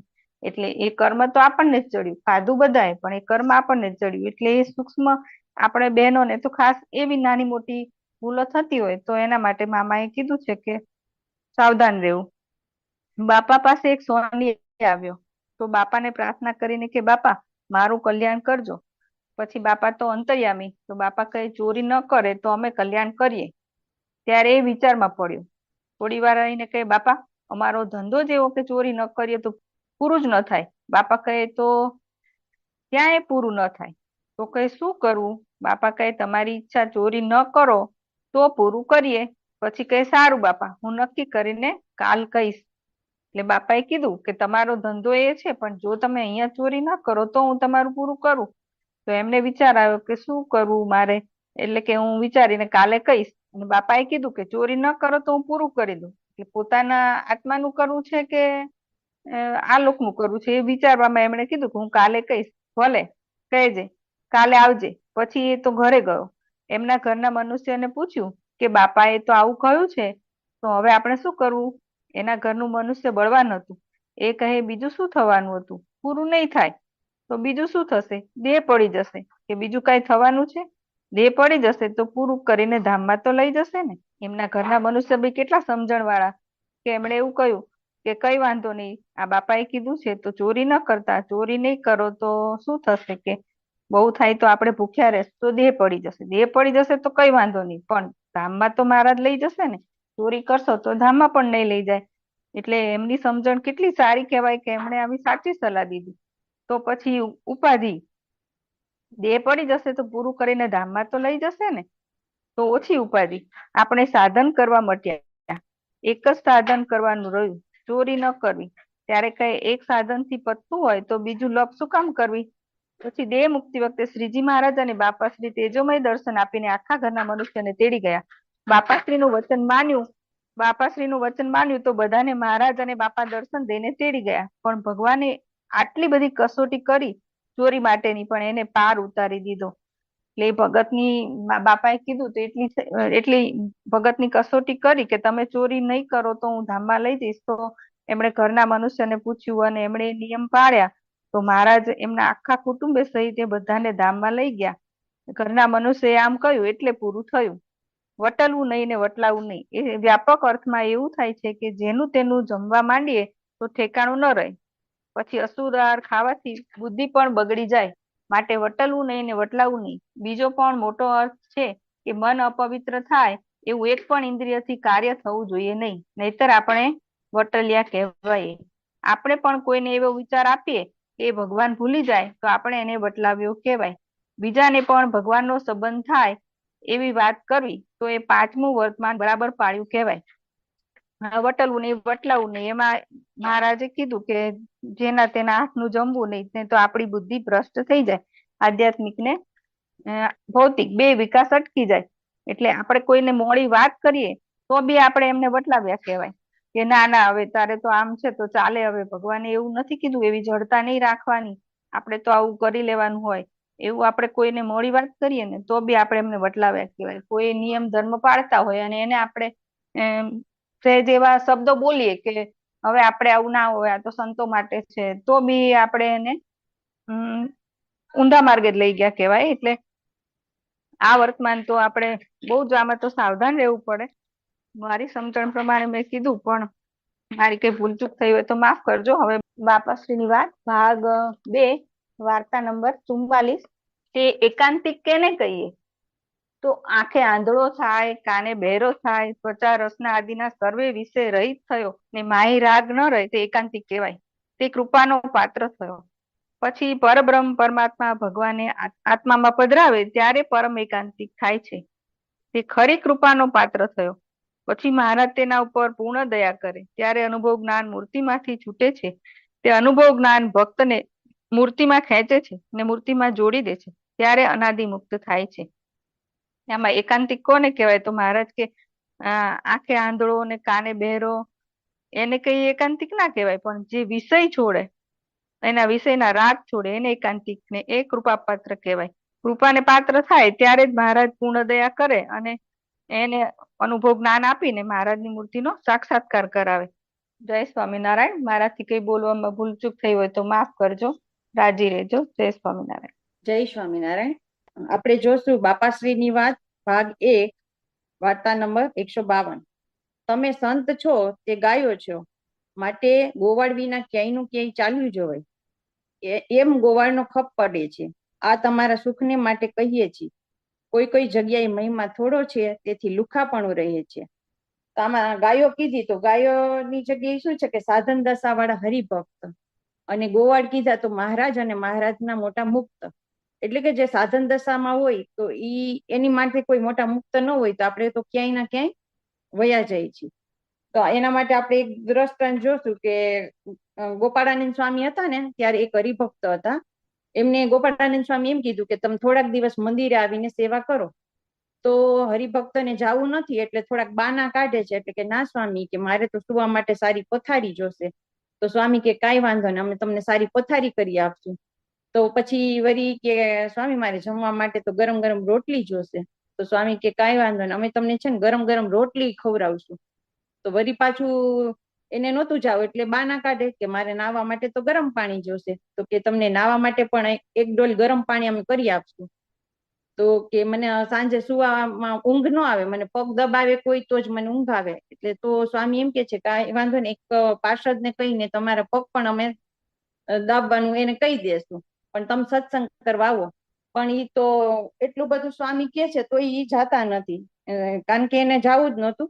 પછી તો શું થાય છે કે ઈ ત્યાં નથી જતા, અને એમના જે નોકર હતો ને ઈ તો ઘરની કઈક એને ચોરી કરી, તો ઈ ચોરીનું કરી અને ઈ તો જતો રહ્યો. પછી ઈ ચોરી કઈ રીતે, તો એમના જે ઓલા સિપાહી હતા ને સરકારમાંથી, તો શોધતા શોધતા ઈ હરિભક્તને ઘરે આવ્યા. અને પછી તો ઓલા એનું નોકર તો વહી ગયું, એટલે ઓલા હરિભક્તને લઈને જેલમાં પૂરી દે છે અને ત્યાં એમને સજા મળે છે. પછી તો ગોપાળાનંદ સ્વામી ત્યાં એને મળવા જાય છે ને બધી વાત કરે કે કેમ ઓલા હરિભક્તને કે છે કે તમને અહીં ગરમ ગરમ રોટલી મળતી હશે ને, સારી પથારી ને નાવા માટે ગરમ પાણી એવું બધું મળતું હશે ને, એવું કે છે. એટલે તો હરિભક્તને પોતાની ભૂલનો અહેસાસ થાય છે ને શું કે છે કે મારી મોટી ભૂલ થઈ ગઈ, તમે મને કે કીધું તું પણ હું તમારી આજ્ઞા માન્યો નહીં, વચન માન્યો નહીં.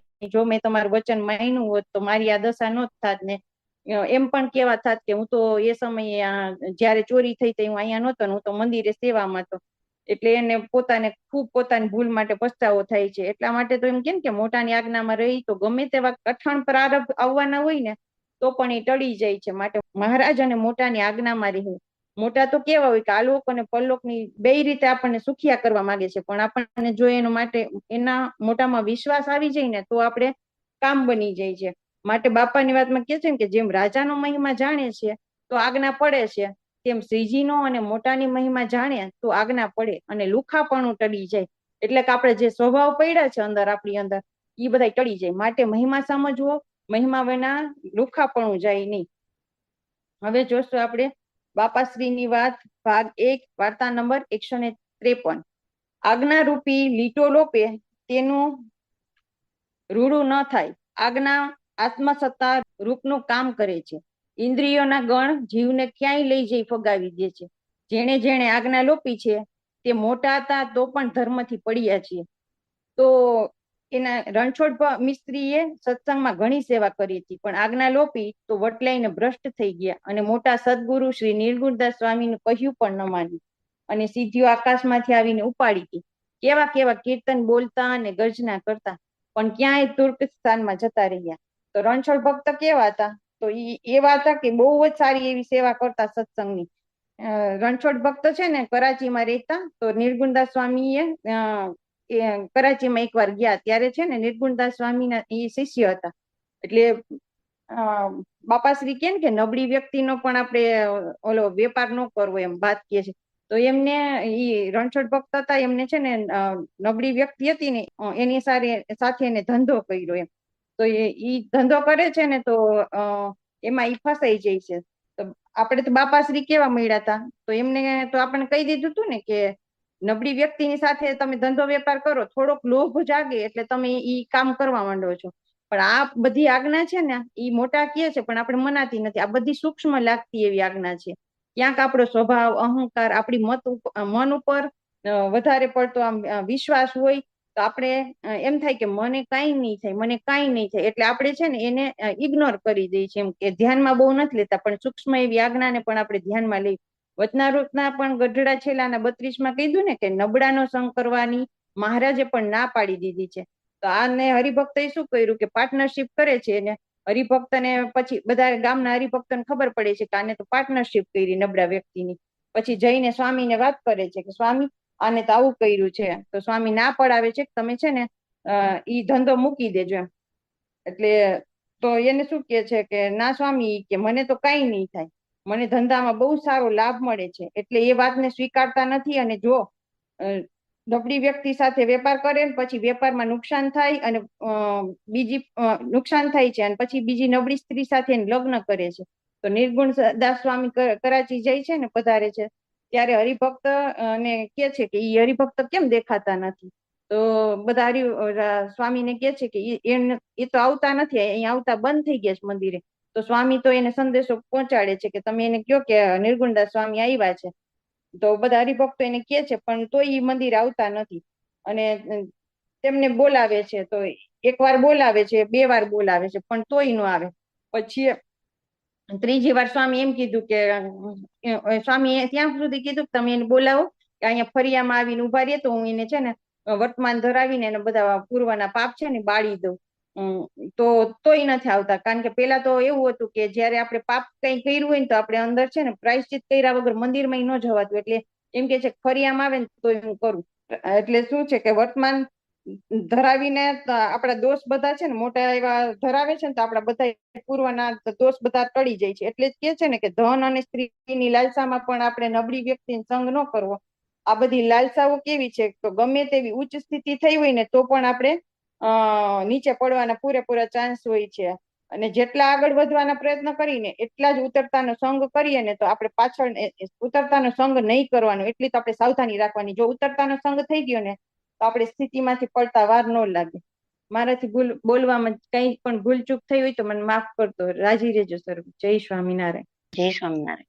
આપણે ઇન્દ્રિયો અંતઃકરણની વાત ચાલે છે કે એ જીતાય તો જ આપણા પંચ વિષય જીતાય, નિયમ ધર્મ પાડીએ તો જ આપણા ઇન્દ્રિય અંતઃકરણ જીતાય, એ વાત ચાલે છે. તો એ બાબતે આપણે બાપાશ્રીની વાત ભાગ 1 વાર્તા 241માં પછી કરાચીના હીરામલભાઈએ પૂછ્યું કે કાળ વિના દુઃખ કોણ દેતું હશે? ત્યારે બાપાશ્રી બોલ્યા છે આજ્ઞા લોપાય એટલું દુઃખ થાય છે અને સંગ દોષે કરીને દુઃખ થાય છે. અધર્મી સાથે હેત રાખે તો દુઃખ આવે. પ્રમાદ અને મોહ તે આંધળો ઘોડો છે. આંધળાને લાકડી દઈએ જે દોરી જા તે ક્યાંય દોરી જાય અને કચરી મારે.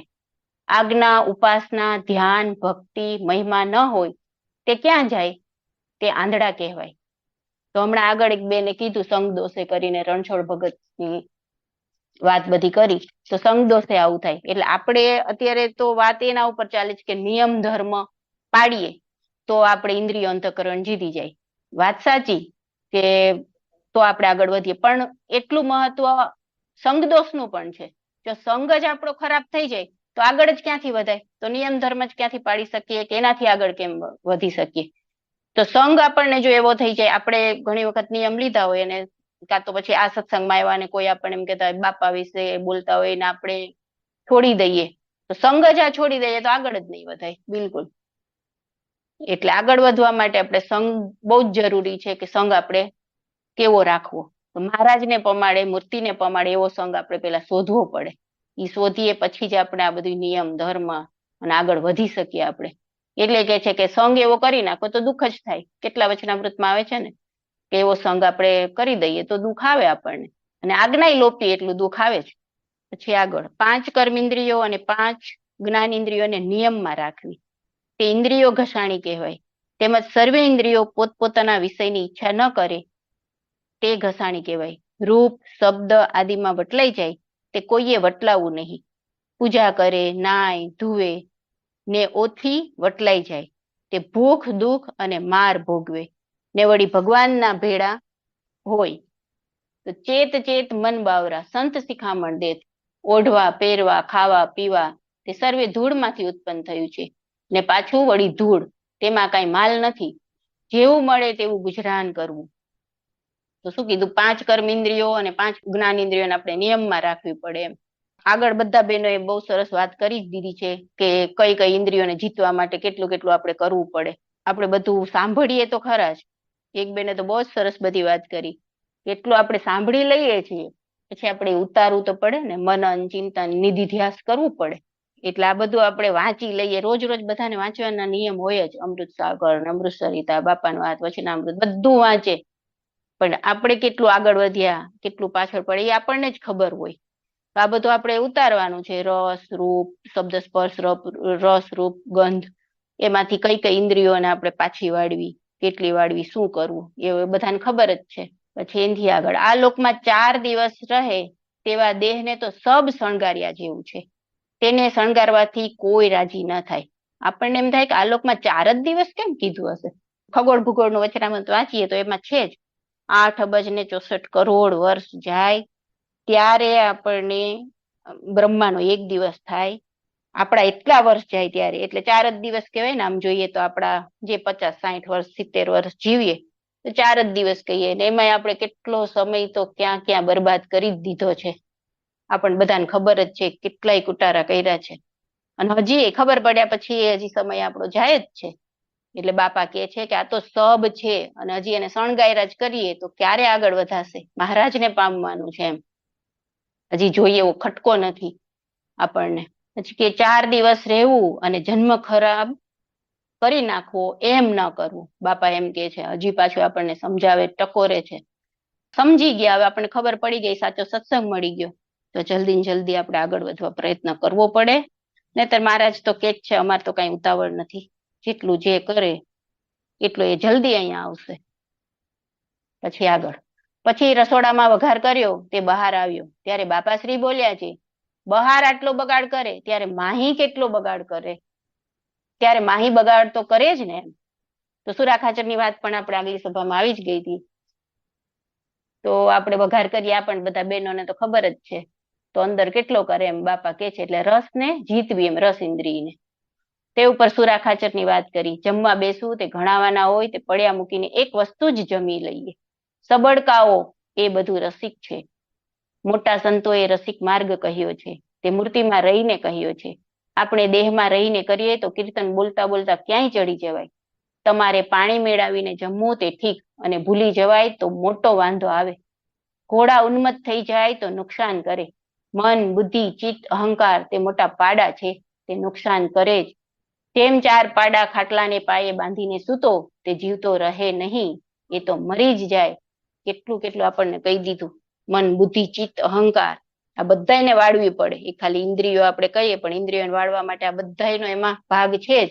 મન આપણને નબળું પાડી દે, બુદ્ધિ પછી તરત જ વિચાર કરી નાખે. આ 1 સેકન્ડમાં તો ક્યાં સુધી વિચાર ચિત્તમાં બધે ઘૂસી જાય. ફટાફટ આપણી ઇન્દ્રિયો ફટાફટ વળી જ જાય, ખાવા માટે લલચાઈ જાય. કોઈ પણ આ શબ્દ સ્પર્શ રૂપ રસ ગંધ આ 5 ઇન્દ્રિયોમાંથી કોઈ પણમાં આપણી ઇન્દ્રિયો જતી જ રહે છે અને થઈ જ જાય છે ભૂલ વારંવાર. એટલે પ્રયત્ન કરવાનો એમ. બાપા કે છે કે આ આપણે ખાટલાના પાયે બાંધી દઈએ તો આપણું શું થાય? એવું જ આપણું થાય. એમ તે 4 પાડા જેવા છે તેનો વિશ્વાસ કરે તો કાયમ ન રહે. હવે બાપાશ્રીની વાત ભાગ 1 244. જો મહારાજની અને મોટાની પ્રસન્નતાના સાધન કરે અને આજ્ઞા યથાર્થ પાડે તો સંત થાય. તે 1 શ્લોકે 2 શ્લોકે 100 શ્લોકે 1000 શ્લોકે કરીને એટલે એટલા જન્મે કરીને સંત થવાય. સારંગપુરના ચોથા વચનામૃતમાં વાત છે ને કે આત્મા અનાત્માની ચોખ્ખી વ્યક્તિ કરવી. તો એ બધું આમ તો ઇન્દ્રિય અંતઃકરણને એને જ લાગુ પડે છે. એ બધું કરતા કરતા જ આગળ વધાય. તો એમાં એ વાત આવે છે 1 શ્લોકે 2 શ્લોકે 100 શ્લોકે તો ઘણી વાર એમ થાય 1000 શ્લોક બોલી નાખીએ તો થઈ જાય, પણ એવું નથી. 1000 શ્લોક બોલી નાખવાથી કાંઈ ન થાય. 1000 જન્મ, 1 શ્લોક એટલે 1 જન્મ, 2 શ્લોક 2 જન્મ, ગમે એટલા જન્મ થશે. એટલે બાપાએ કહી દીધું 1000 જન્મે પણ આ વાત માનવી પડશે તો જ મહારાજને પમાશે. એટલે એટલા જન્મે કરીને સંત થવાય. જો મોટાની પ્રસન્નતા ન કરે તો તે જ્યારે પ્રસન્ન કરે ત્યારે એવા સંત થાય. ઇન્દ્રિયો છે તે આંધળો ઘોડો છે, તે ક્યાંય ફગાવે. તે જે નિયમ ધર્મ રહિત હોય તે આંધળો કહેવાય. જો ચોખ્ખા શબ્દમાં કહી દીધું નિયમ ધર્મ પાડવા જ પડે, એના રહિત હોય તો આંધળા કહેવાય. હવે આગળ ઉપાસના, નિશ્ચય, આત્મનિષ્ઠા એ સર્વે પરિપક્વ જોઈએ. તો છતી દેહે દિવ્ય દેહ પામી રહ્યા જ મારું પૂરું કરી લીધું છે એમ જાણે તો ન થાય. માટે 4 દિવસ રહેવું છે, તેમાં પૂરું કરી લેવું. આપણને બધાને એમ જ થાય કે આ પૂરું થઈ જ ગયું છે એમ, પણ એવું નથી. બધું આપણે કરવું જ પડે. નિશ્ચય, ઉપાસના, આત્મનિષ્ઠા પરિપક્વ જોઈએ, સારધાર જોઈએ. આપણે તો હજી કઈ એવી કસોટી નથી થતી. એવી કસોટી થાય ત્યારે ખબર પડે કે આ બધું સારધાર રહે છે કે નથી રહેતું. ઘણા એમ કે ને કે આપણે તો પૂરું થઈ જ ગયું છે, આપણે કઈ કરવાનું બાકી છે નહીં, પણ એવું નથી. આપણને જ ખબર હોય કે આપણે કેટલું બાકી છે. હવે આગળ રૂપ રસ આદિકમાં ક્યાંય લેવાય જ નહીં ત્યારે સિદ્ધિઓ જીતી જવાય. બધે વારે વારે એક જ શબ્દ આવે છે. શબ્દ, સ્પર્શ, રૂપ, રસ, ગંધ, એકને એક વાત જ આવે છે. એટલે હવે તો આપણે બધાને પાકી જ થઈ ગઈ હશે કે હવે આપણે બધા શું કરવું. બાપા છેલ્લે કહી દે છે કે આજ્ઞા ન પાડે તેના કલ્યાણની ના પાડી દીધી છે બાપાએ. ચોખ્ખા શબ્દમાં બાપા કે છે 244ની છેલ્લી લીટી, આજ્ઞા ન પાડે તેના કલ્યાણની ના પાડી દીધી. જય સ્વામિનારાયણ. બોલવામાં કઈ ભૂલચૂક થઈ હોય તો માફ કરજો. જય સ્વામિનારાયણ. બાપાશ્રીની વાત ભાગ 1 વાર્તા નંબર 75, પેજ નંબર 136. સંવંત 1965ના ફાગણ વદ દસમને રોજ બાપાએ બપોરે સભામાં સ્વામી વૃંદાવનદાસજીએ પૂછ્યું છે એકાંતિક ક્યારે કહેવાય? ત્યારે બાપાશ્રી બોલ્યા છે, જે ભક્ત પોતાને સર્વ ઇન્દ્રિયોને જીતીને વશ કરે તે વિષયને માર્ગે તથા ઐશ્વર્યને માર્ગે બેહરો, લૂલો, પાંગડો થાય ને એ માર્ગે ચાલે નહીં, અને અંતઃશત્રુને જીતી લે અને એક મહાપ્રભુજીની મૂર્તિ વિના મૂળ અક્ષરાર્ધિક કોઈ ઐશ્વર્યની ઈચ્છા ન રાખે ને શ્રીજી મહારાજની મૂર્તિનું તેજ જે અક્ષરધામ તેમને વિશે પણ હેત ન રાખે, એક મૂર્તિની જ ઈચ્છા રાખે ને ખોખા જેવો થઈ જાય, ત્યારે એણે 4 સાધન જે ધર્મ, જ્ઞાન, વૈરાગ્ય અને ભક્તિ તે સિદ્ધ કર્યા કહેવાય ને તેને એકાંતિક કહેવાય. જો આમાં બાપાશ્રીએ શું કીધું આપને કે ઇન્દ્રિયોના માર્ગે કેવો બેહરો, લૂલો અને પાંગડો, એટલે કે આપણે કઈ ખબર જ ન પડે એવો થઈ જાય ને તો આપણે એકાંતિક થઈએ. પણ એકાંતિકની શરૂઆત જ ક્યાંથી થાય કે આપણે ઇન્દ્રિયોના આહાર શુદ્ધ કરીએ ત્યારે તો જે આપણે એકાંતિકની માર્ગે ચાલવા માટે શરૂ કર્યું કહેવાય. તો પહેલા આપણે ઇન્દ્રિયોના માર્ગ જ શુદ્ધ કરવા પડે. હવે અમૃત સાગર સાધકને ચેપ્ટર નંબર 5 નિયમ, પ્રતિજ્ઞા અને તપ, મુદ્દા નંબર 5. શ્રીજી મહારાજને તપ ખૂબ વહાલું હતું, તેથી જુદા જુદા પ્રકરણ ચલાવીને સાધુઓ પાસે ખૂબ આકરું તપ કરાવતા. શિયાળામાં નદીની રેતીમાં ગોદડા વગર સૂઈ રહેવાનું, તાધ તડકો વરસાદ સહન કરવા, ઉપવાસ કરવા જેવા તપ કરાવતા. ઇન્દ્રિયો તપ દ્વારા શુદ્ધ અને તેજસ્વી થાય છે. જો આગળ આપણે બેને કીધું જ ને કે એક ઇન્દ્રિયોને આપણે ગાંધારીને કેમ એક ઇન્દ્રિય એને બંધ રાખી હતી તો એમાં કેટલી શક્તિ ભરાઈ ગઈ. એને આમાં શું કીધું આપણે ઇન્દ્રિયો તપ દ્વારા શુદ્ધ અને તેજસ્વી થઈ જાય એમની શક્તિઓ વધે છે તથા વિવેકયુક્ત દમન અને તપથી દેહભાવ ઘટે છે. પણ એમાં વિવેકયુક્ત, આપણે પહેલા જેવા તો આકરા તપ નથી કરવાના. અત્યારે મામાએ માસીએ મોટા મોટા મુક્તો આપણે સાવ સરળ કરી દીધું છે. એમ ખાલી સાદું જીવન જીવો એકદમ શાંતિથી. ઇન્દ્રિયોના આહાર આપણે સાવ ઓછી રીતે આમ ભોગવીએ ને તો આપણું ફટાફટ પૂરું થઈ જાય. એવા આકરા તપ તો આપણે અત્યારે કરવાના નથી. તપ દ્વારા અંતઃકરણ શુદ્ધ થવાથી પ્રભુના સ્વરૂપમાં એકાગ્રતા સરળપણે થઈ શકે છે. જો પ્રભુને આપણે ધ્યાન કરવા બેસીએ ત્યારે આપણે મહારાજના સ્વરૂપમાં ચિત્ત એકાગ્ર કરવું હોય, પણ આપણે જે તે જોયું હોય, આપણે જીભ દ્વારા રસના ઇન્દ્રિયના સ્વાદ ચાખ્યા હોય, એ ધ્યાનમાં જોવું, આપણે એવું બધું યાદ આવ્યા કરે. તો આપણે શું કીધું કે તપ દ્વારા અંતઃકરણ શુદ્ધ થવાથી પ્રભુના સ્વરૂપમાં એકાગ્રતા સરળપણે થઈ શકે. જો આપણે ઇન્દ્રિયોના આહાર શુદ્ધ કરશું તો પ્રભુના સ્વરૂપમાં આપણે જોડાવા માટે સરળતા રહેશે. હવે મુદ્દા નંબર 7. વારંવાર સ્વાદિષ્ટ ભોજન જમ્યા કરવાથી જીવ ચટણો થઈ જાય છે. સ્વાદની અતિ લોલુપતાથી વિષય વાસના ઉદય થાય છે. તે પ્રભુનો સાક્ષાત્કાર કરવાના માર્ગમાં વિઘ્નરૂપ છે. જ્યાં સુધી પ્રભુના દિવ્ય સ્વરૂપનો સાક્ષાત્કાર ન થાય ત્યાં સુધી કાચું કોરું જે મળે તે પ્રભુને સંભાળીને જમી લેવું. જો આમાં તો આપણે કેટલું બધું ભાઈએ કહી દીધું છે, મામાએ, કે કાચું કોરું જે મળે તે પ્રભુને સંભાળીને જમી લેવું. તો એ તો કેટલી આમ અઘરી વાત છે. પણ આપણે એટલા બધા તો નિયમ નથી લીધા, પણ આપણે સાદા સાદા નિયમ લીધા હોય કે આ 4 મહિના હું આ નહીં ખાવ, હું મગફળી નહીં ખાવ, કે મીઠાઈ નહીં ખાવ, કે 4 મહિના બહાર નહીં જમવું, હોટલનું નહીં જમવું. તો એવા તો આપણે સાવ સાદા સાદા નિયમ લેવાના છે. તો એ નિયમમાં આપણે અડગ રહેવાનું. તે પણ વધુ પડતું પેટ ભરીને ન જમવું. જો જમવામાં કેટલું કીધું કે વધુ આપણે જમવા બેસીએ ને ત્યારે એકદમ ભૂખ લાગી હોય ને તો પેટ ભરીને ફૂલ જમી લઈએ, અને એમાં એક રોટલી વધતી હોય ને તો એમ થઈ જાય કે બહાર ડસ્ટબિનમાં ફેંકવી, એના કરતા આપણે આપણા જ ડસ્ટબિન પેટનું માનીને એમાં જ આપણે ખાઈ જઈએ. મિતાહારી રહેવું. ગમે તે પરિસ્થિતિને અનુકૂળ થઈ જવાય તે રીતે ટેવાઈ જવું. ગમે તે પરિસ્થિતિમાં, એટલે કે તાપ, તડકો, બધી ગમે એ પરિસ્થિતિ હોય ને એમાં ટેવાઈ જવું એમ. શરીર ખૂબ જ તંદુરસ્ત અને નિરોગી બનાવવું. તપ કરીને ઇન્દ્રિયોની ચંચળતા ટાળવી. સાક્ષાત્કાર થયા પછી 32 પ્રકારના ભોજન જમે તો પણ બાધ ન કરે, કારણ કે એવા મુક્તને વિશે સ્વયં પ્રભુ જમનારા થાય છે. તો આમાં જમવામાં તો સૌથી વધારે આપણે વિશેષ નિયમ લેવા પડે, કારણ કે જમવા બેસીએ ને એટલે એટલું જમાઈ જાય, અને પાછી આપણે સ્વાદ ઇન્દ્રિય કરીને જમ્યા હોય ને એટલે તો મન એટલું દોડાઈ જાય ને, એટલે જમવામાં જો આપણે કંટ્રોલ થઈ જાય ને, બાપાએ કીધું જ છે ને કે બધી ઇન્દ્રિયોમાં આહારને વિશેષે કરીને જીતવો. તો પહેલે આપણે આહાર જ, આપણે બધી આજે કેટલી બધી વાતો લીધી, એમાં બધાયમાં આહારને વિશેષે કરીને જીતવાની વાત આવી વધારે પડતી. તો એમ જય શ્રી સ્વામિનારાયણ. કઈ બોલવામાં ભૂલચૂક થઈ હોય તો માફ કરજો.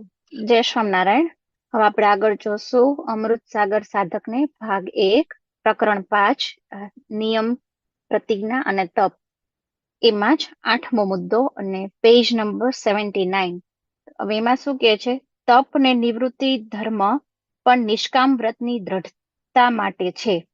એની દ્રઢતા કરી ઉર્ધ્વ રેતા થાય તો જ આત્મા પરમાત્માના સ્વરૂપનો સાક્ષાત્કાર કરવાની પાત્રતા આવે છે. પ્રભુની આજ્ઞા પ્રમાણે બધી ઇન્દ્રિયો અંતઃકરણના આહાર શુદ્ધ કરવા એનો પણ તપની વ્યાખ્યામાં સમાવેશ થઈ જાય છે. હવે અહીંયા નિષ્કામ વ્રત એટલે જે આપણું બ્રહ્મચર્ય વાળું એ નિષ્કામ વ્રતની વાત કરી છે. તો ભાઈ કે છે કે એના વગર તો આત્મા પરમાત્માના સ્વરૂપનો સાક્ષાત્કાર કરવાની પાત્રતા આવે, ઉર્ધ્વ રેતા થાય ત્યારે આવે. અને પ્રભુની આજ્ઞા પ્રમાણે જો અહીં આવ્યું કે બધી ઇન્દ્રિયો અને અંતઃકરણના આહાર શુદ્ધ કરવાના, ઈ બધાય શુદ્ધ કરશું ત્યારે જ આપણું આ જે બ્રહ્મચર્ય છે એ કંટ્રોલમાં આવશે, ત્યારે જ ઈ આપણે જીતી શકશું. જે આહાર છે, પછી આપણે આંખથી જોઈએ, કાનથી બધું એવું સાંભળીએ, કેમ રોમેન્ટિક એવું હોય તો અંદર એવા વેવ્સ આવતા જ હોય એમ, તો ઈ બધું થાય. અને બીજા જે છે એ બધા આચાર્યો તો ઘણા તો એવું કે છે કે ડ્રાયફ્રૂટ ખાઈને તો એનાથી નહીં બ્રહ્મચર્ય કંટ્રોલમાં નથી રહેતું, સિંગદાણા ખાય તો એનાથી નહીં કંટ્રોલમાં નથી રહેતું. તો એટલે એ આહારની પણ એના ઉપર બહુ બધી અસર થાય છે. પછી 5મા પ્રકરણમાં જ મુદ્દા નંબર 10 પેજ નંબર 80, એમાં શું છે? મૌન એટલે મનના સંકલ્પને જીતી લઈ શ્રીહરિની મૂર્તિમાં શાંત ચિત્તે સ્થિરપણે જોડાવાનો અભ્યાસ કરવો, તે મૌન. બિનજરૂરી વાણીનો વ્યય કર્યા સિવાય જરૂર પૂરતું જ બોલવું એ મૌન છે. મૌન એ માનસ તપ છે. મૌન એટલે મૂર્તિનું મનન, ચિંતન, નિધિધ્યાસ. એ મૌનનો સૂક્ષ્મ આધ્યાત્મિક અર્થ છે. મૌન એટલે આપણે બસ નાના હતા ને ત્યારે એવી ગેમ રમતા કે કોણ છે ને વધુ વખત મૌન રહી શકે. ઈ મૌન છે, ઈ સ્ટાર્ટિંગ છે. પણ આપણે તો હવે આગળના લેવલે જવાનું છે. તો મૌન એટલે શું કીધું કે છે ને ઘણી વાર કે આમ મૌન હોય પણ ઈશારાથી બધું સમજાવતા હોય. તો આપણે એ કંટ્રોલમાં લેવાનું છે. અને બિનજરૂરી તો વધારે પડતું કઈ બોલવાનું જ નથી. મારા જેવાને તો બહુ હેબિટ છે કે બોલ બોલ બોલ બોલ ચાલુ જ હોય. તો એ બધું કંટ્રોલમાં રહેવાનું. જરૂર પૂરતું જ બોલવાનું. એ આપણી એનર્જી વેસ્ટ જ થાય છે ને. વધુ પડતું બોલ બોલ કરીએ તો કેટલી બધી એનર્જી વેસ્ટ થાય. તો એ બધી આપણે મહારાજ બાજુ વાળવાની છે ઇન્દ્રિયો. એટલે આમાં શું કે છે કે મનથી નહીં સંકલ્પ વિકલ્પ એ કંટ્રોલ કરતા શીખવાનું. અને કે છે ને કે જ્યારે તમે મૌન રહ્યો, એકાગ્ર રહ્યો, ત્યારે તમે તમારી ખુદની જોડે તમે રહ્યો છો એમ. એટલે તો આમ એકદમ આમ વંટોળો કેમ આવતું હોય એમ બધું અંદરથી નીકળતું આવતું હોય. એટલા બધા સંકલ્પ વિકલ્પો વિચારવાનું બધું થતું હોય. પણ એ આપણે આવી રીતે મૌન, આ મૌનની વાત કરી છે. આવી રીતે મૌન રહી અને આપણે મહારાજની તરફ વળવાનું. ઈ મૌનનો સૂક્ષ્મ અર્થ છે. આપણે હવે આ બધી પંચ ઇન્દ્રિયો છે, અંતઃકરણ છે, એના સૂક્ષ્મ અર્થ બધા સમજીએ જ છીએ. હવે તો બધાને ખબર પડી જ ગઈ છે. તો મૌનમાં એવી રીતે કે શારીરિક મૌન તો રાખવાનું જ, પણ માનસિક મૌન રાખવાનું. બસ મારી મતિ પ્રમાણે મેં કીધું. કઈ ભૂલચૂક હોય તો માફ કરજો. જય સ્વામિનારાયણ. જય સ્વામિનારાયણ. એમાં જ આપણે આગળ જોઈએ અમૃત સાગર સાધકને નિયમ, પ્રતિજ્ઞા અને તપ. મુદ્દા નંબર 1, પેજ નંબર 73. એકવાર પ્રભુ પાસે કે મુક્ત પાસે કોઈક પ્રકારના નિયમો લીધા હોય કે વ્રત રાખવાની કે આજ્ઞા વચન પાળવાની પ્રતિજ્ઞા લીધી હોય તો તે પ્રમાણે જ વર્તવું જોઈએ. જો તે પ્રમાણે ન વર્તે અને પોતાના સ્વભાવને આધીન થઈ આજ્ઞા વચન લોપીને સ્વેચ્છાચાર કરે તો પ્રભુ તેને ક્યારેક માફ કરી દે અને ક્યારેક માફ ન કરતા શિક્ષા પણ કરે. એ શિક્ષા આશીર્વાદરૂપ છે, કારણ કે તેનાથી જીવને પોતે કરેલી ભૂલોનું અને પોતાના દોષનું ભાન થાય છે. તેથી તેવા કર્મો કરવામાં અટકે છે. આપણે શું કીધું ભાઈ મામાએ કે આજ્ઞા પાડવાનું. આમાં શું આપણે નિયમ, આપણે આ બેન વાત કરે છે ને, અમને આપણે નિયમ એકાદશી ગઈ ત્યારે આપણે બધાએ ડિસ્કશન કર્યું કે નિયમ કેવા લેવા. ઝાઝા લઈને પડતા મૂકી એવું નહીં કરવાનું. એમ નિયમ લેવો તો અણીશુદ્ધ પાડવાનો. હા, એમાં ક્યારેક એક વાર થાય એવું, પણ આપણે ધ્યાન રાખવાનું. એમ મૂકી નહીં દેવાનું. જો એમ આપણે કહેશું કે આજે મારાથી આ ભૂલ થઈ ગઈ, હવે મારે બીજી વાર ધ્યાન રાખવાનું છે, અને મનને કહેશું કે હવે આમ નહીં કરવાનું, મન ધ્યાન રાખશે જ. એકવાર એને જેવું આપણે ભાઈ એમને આગળ જોયું ને કે ટેવ પાડશું તો ટેવ પડશે, નકર નહીં થાય. માટે શિક્ષા ખૂબ જરૂરી છે અને તેમાં જીવનું હિત સમાયેલું છે. મહારાજે શું કીધું અહીંયા કે શિક્ષા પણ કરે, ક્યારેક માફ કરી દે, ક્યારેક શિક્ષા કરે. શિક્ષા કેવી? આપણે અત્યારે જોઈએ કે નાના બાળકો હોય એને ઘણી વાર કેવું કે સ્કૂલે જવાનું મન ના થતું હોય, પણ એ પેરેન્ટ્સ તો શું કરે કે એના માટે જેને મોકલતા હોય ને ત્યારે નાના બાળકને શું થાય કે જો તો મને તો સમજતાય નથી આ લોકો, પણ પેરેન્ટ્સ કેના માટે કરે છે? એના માટે જ કરે છે ને. તો મહારાજે કોના માટે કરે? આપણા માટે જ કરતા હોય ને. એમ માટે શિક્ષા ખૂબ જરૂરી છે અને તેમાં જીવનું હિત સમાયેલું છે. પનિશમેન્ટ ઇઝ ઓલ્સો બ્લેસિંગ, એટલે શિક્ષા પણ કેવી છે? આશીર્વાદ રૂપ છે. નિયમ, પ્રતિજ્ઞા કે વ્રત લીધા પછી તેનું ઉલ્લંઘન થાય તો પોતાનું મનોબળ તૂટે ને પ્રભુ પ્રાપ્તિની સાધનામાં શ્રદ્ધા પણ મંદ પડી જાય. માટે નિયમ, વ્રત, પ્રતિજ્ઞાનું જાગૃતિપૂર્વક પાલન કરવું. બેન કહેતા હતા ને કે નિયમ અણીશુદ્ધ પાડવાનો. એમ નિયમ લીધો છે તો ભૂલી નથી જવાનું. નિયમ કે પ્રતિજ્ઞા ગમે આપણે લીધું હોય, વ્રત લીધું હોય કે ભૂલી નથી જવાનું. એમ આપણે એકવાર થોડું એને લેટ ગો કરતા જઈએ ને પછી આપણું મનોબળ છે ને તૂટી જાય, અને એ એકવાર છૂટી જાય ને પછી એની પાછું એ લાઈન ઉપર લઈ આવું ને એ બહુ કઠણ છે, કારણ કે મેં તો અનુભવ્યું છે. એકવાર જો ધ્યાન મૂકી દઈને પછી એને પાછું ચાલુ કરવું ને એટલે પાછું એકડા ઘૂંટવા જેવું છે. અને ઈ પાછું થાય ન થાય તો મહારાજને ખબર, પણ તમે જો એને ચાલુ રાખીએ ને ગમે ઈ થાય કે નિયમ છે, નિયમ પણ કેવો કરી નાખવા પૂરતો નિયમ નહીં, શ્રદ્ધાપૂર્વક મહારાજની મૂર્તિમાં જોડવા પૂર્વક અને મારે આમાં આગળ વધવું છે એ ધ્યેય રાખીને નિયમ કરવાનો. હવે આપણે એમાં એક ઉદાહરણ જોઈએ. રામચંદ્રજી તથા હરિશ્ચંદ્ર જેવા રાજાઓ પણ પ્રતિજ્ઞા પ્રમાણે વર્તન કરેલું. પ્રાણાતે પણ પ્રતિજ્ઞા તોડી ન હતી. એ ખરી નૈતિકતા કહેવાય. આપણે જોઈએ જ છીએ રામચંદ્રજીનું અને હરિશ્ચંદ્રજીનું. એ રીતે પ્રતિજ્ઞા પાડે તે જ પાત્ર થઈ શકે, તેવાનો જ મોક્ષ થાય. પ્રભુના સ્વરૂપના નિશ્ચય બળને ઓથે જીવન પર્યંત અર્ધમાચરણ કરે તો મોક્ષમાં ઘણો વિલંબ થઈ જાય અને જન્મો ધરવા પડે. મોક્ષ કરવો છે તો આજ્ઞા તો અણી શુદ્ધ પાડવી જ પડશે. જો કરેલા કર્મોનો પરિતાપ કરે, પશ્ચાતાપ થાય અને તેનો પ્રાયશ્ચિત કરીને શુદ્ધ થઈ ફરી એવી ભૂલો ન કરે તો પ્રભુ બધું માફ કરીને મોક્ષ કરે છે. તો કરવાનું કોને છે? મારે જ કરવાનું છે. તો મહારાજ આપણી ભેળા જ છે. ભૂલથી પણ કોઈ વચન પાળવાની પ્રતિજ્ઞા શ્રીજી મહારાજ અથવા તેમના અનાદિ મુક્ત પાસે કરી હોય અને તેમના ચરણને હાથ અડાડી સમ ખાધા હોય, કેટલું ચોખ્ખું કહી દે છે. આપણે તો આવી કેટલું તોડી નાખતા હશું. એક દિવસ નિયમ લીધો, બીજે દિવસે તોડી નાખ્યો, પ્રતિજ્ઞા લીધી તોડી નાખ્યું. તો અહીંયા શું કહે છે કે ચરણને હાથ અડાડી સમ ખાધા હોય તો તે પ્રમાણે તે વચનનું યથાર્થ પાલન કરવું જોઈએ. જો એમ ન કરે તો તેનો પ્રારબ્ધ બંધાય, ત્યારે તેનું ફળ ભોગવવું પડે. એ વખતે દુઃખનો પાર ન રહે. વચન ન પાળવું તે અનૈતિકતા ગણાય, અનૈતિકતા ગણાય. શ્રી રામચંદ્રજીને દશરથ રાજાના વચન પ્રમાણે 14 વર્ષ વનવાસ ભોગવવો પડ્યો. તો પણ તે બધો રાજપાટ ત્યાગ કરીને વનમાં રહ્યા, પણ વચનનું ઉલ્લંઘન ન કર્યું. આપણે અહીંયા ઉદાહરણ દ્વારા સમજાવે છે કે ઉલ્લંઘન નહીં કરવાનું. મામા આપણે કહે છે ને કે કરીને શું થવાનું, થઈને શું થશે, દેહ પડશે, એનાથી વિશેષ તો કઈ છે નહીં આગળ. તો શું કામ નહીં કરીએ આપણે? તે આદર્શ કહેવાય, નૈતિકતા કહેવાય. એવા જે હોય તેની ઉપર જ પ્રભુની તથા મુક્તોની પ્રસન્નતા ઉતરે છે. જે ભક્ત પ્રભુ કે સત્પુરુષ પાસે એવા વચન પાળવાની પ્રતિજ્ઞા કર્યા કરે અને તે વચનની અવજ્ઞા કરી અર્ધમાચરણ કર્યા કરે તો તે ચૈતન્યનું પતન થઈ જાય. આવું નહીં કરવાનું.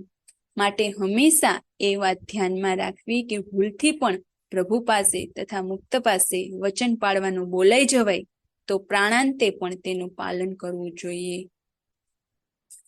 એ વાત સાધકે પોતે પોતાના જીવનમાં ઉતારી બીજાને પણ એ સત્યને માર્ગે ચલાવવા પ્રયત્ન કરવો. એમાં ભગવાનનો ઘણો રાજીપો છે. જો હવે હું આ વાંચું છું ત્યારે હું વાંચવા ખાતે વાતચીત હશે અને પેલા મેં વાંચેલું હોય, પણ અત્યારે હું આ સભામાં બોલું છું તો મારા મનને ખબર પડે ને કે હું મારી ક્યાં ભૂલ છે, મારે શું કરવાનું છે. કે જાજા નિયમો લઈને પડ્યું નથી મૂકવાનું. એ કરતા એક નિયમ લેવાનો, પણ કેવો લેવાનો? અણિશુદ્ધ પાળવાનો. તો મહારાજ રાજી થાય. અને એ નિયમ લીધો છે તો મહારાજને રાજી કરવા છે તો નિયમ પ્રમાણે હંમેશા વર્તવાનું. કોઈ વ્રત પાળવાની કે વચન પાળવાની પ્રતિજ્ઞા મહારાજ અથવા અનાદિ મુક્ત પાસે કરી હોય, દાખલા તરીકે નિષ્કામ વ્રતના પાલનની પ્રતિજ્ઞા કરી હોય તો તે પ્રમાણે હંમેશા વર્તવું. સ્થૂળ શરીરથી તે વચનનો ભંગ તો આપતકાળમાં પણ ન થવો જોઈએ. મનમાં ક્યારેક રાગે કરીને કે રજતમ ગુણે કરીને તેના ઘાટ સંકલ્પ થઈ જતા હોય તો તેને અર્થે મહારાજ તથા મુક્તને હંમેશ સહાય તેમજ રક્ષા માટે આર્તનાદે પ્રાર્થના કર્યા કરવી. મારી તો હજી પ્રાર્થના એવી નથી થતી. મહારાજ તો અહીંયા કેવું કે છે? આર્તનાદે. આર્તનાદે ક્યારે થાય પ્રાર્થના? જ્યારે આપણે મહારાજની અનુવૃત્તિમાં રહીએ. હજી તો કેટલા નિયમ ધર્મમાં આપણે હું તો પાછળ છું. આર્તનાદે પ્રાર્થના કરવી, એવું મહારાજ ને મુક્તો હું પણ એવી પાત્ર બની શકું. એ પ્રતિજ્ઞા પાલનમાં જરા પણ બેફિકરાઈ ન હોવી જોઈએ. મનનો કદાપી વિશ્વાસ ન કરવો. સાચી વાત છે. જો શું કહી દીધું? મનનો તો વિશ્વાસ કરવાનો જ નહીં. ખબર જ છે મનને તો જ્યાં મૂકીને એક ખાલી આમ હોય એક જ વસ્તુ જમવાની, ખાલી આમ શું કે ધ્યાનમાં બેઠા હોય ને. મને તો એકવાર એવું થયું હતું, ધ્યાનમાં બેઠી હતી ને, ખાલી નીચેથી એક વઘારની સ્મેલ આવી. એ સ્મેલ આવી ને ત્યાં તો મેં કેટલું મને વિચારી લીધું, આની સ્મેલ છે, આ વસ્તુ બનાવવાની, આનું આમ કરવાનું, આમ કરવાનું. ધ્યાન તો સાઈડમાં જતું રહ્યું મારું. તો મનનો કદાપી વિશ્વાસ ન કરવો, નહીં તો તેનાથી છેતરાઈ જવાય. મોટા મોટા યોગીઓ અને સંતોના પણ કુસ્વભાવ તથા દોષો દ્વારા પતન થયેલા હોય તેવા ઘણા દાખલા શાસ્ત્રોમાં નોંધાયેલા છે. અત્યારે જ બેને આગળ વાત કરી ને, કેવો કુસ્વભાવ તથા દોષો દ્વારા પતન થયેલા, એટલે કોઈનો સંગ નિયમના વાત થઈ ને, આપણે કોઈના દોષો. મહારાજે આપણે કીધું ને, બેન ઘણી વાર કે છે ને કે આપણે માટલું લેવા જઈએ તો એ આપણે ટકોરીને લઈએ છીએ, એક શાક લેવા જોઈએ તો એ 10 જગ્યાએ જોઈને લઈએ છીએ.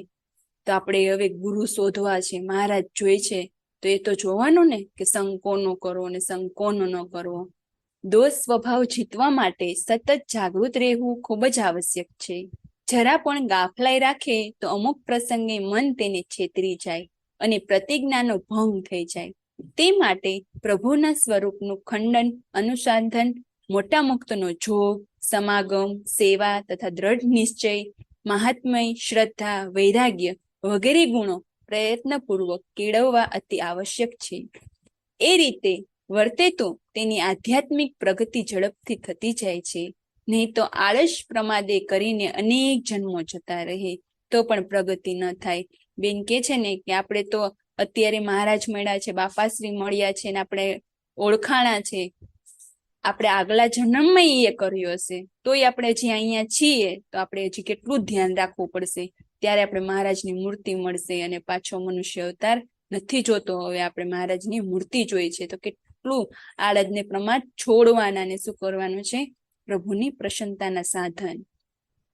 તો પ્રભુ પ્રાપ્તિ થઈ મુક્ત દશા આવવાની તો વાત જ ક્યાંથી હોય. જય શ્રી સ્વામિનારાયણ. જય સ્વામિનારાયણ. સારમાં સાર એટલો હતો કે ઇન્દ્રિયોના આહાર શુદ્ધ કરવા જ પડે. તો આ એક જ સિદ્ધાંત ખાલી 2 સભાથી આપણા મગજમાં દ્રઢ થશે તો આપણે રસ્તો નહીં ભૂલીએ. નહીં તો જ્યાં ત્યાં આપણને એવું જ સાંભળવા મળશે કે આવું બધું આપણે ન હોય, મારાથી ન થાય એટલે હું તમને ના પાડી દઉં. અને મન ઘડત આપણે બધા છે ને ડોસી પુરાણની વાતો લઈને બેસીએ. પણ હંમેશા શાસ્ત્રનો વિશ્વાસ કરવો.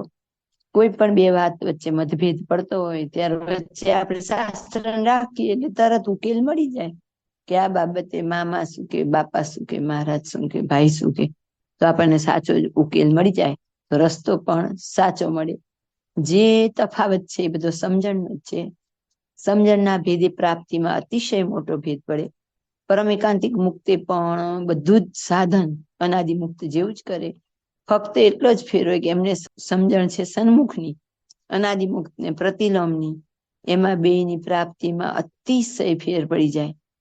કેટલો ફેર હતો? ખાલી સમજણનો.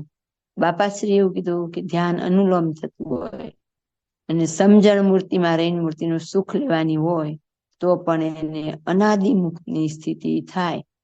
તો સમજણથી કેટલો ફેર પડે આપણને અહીંયા ખબર પડે. જય સ્વામિનારાયણ.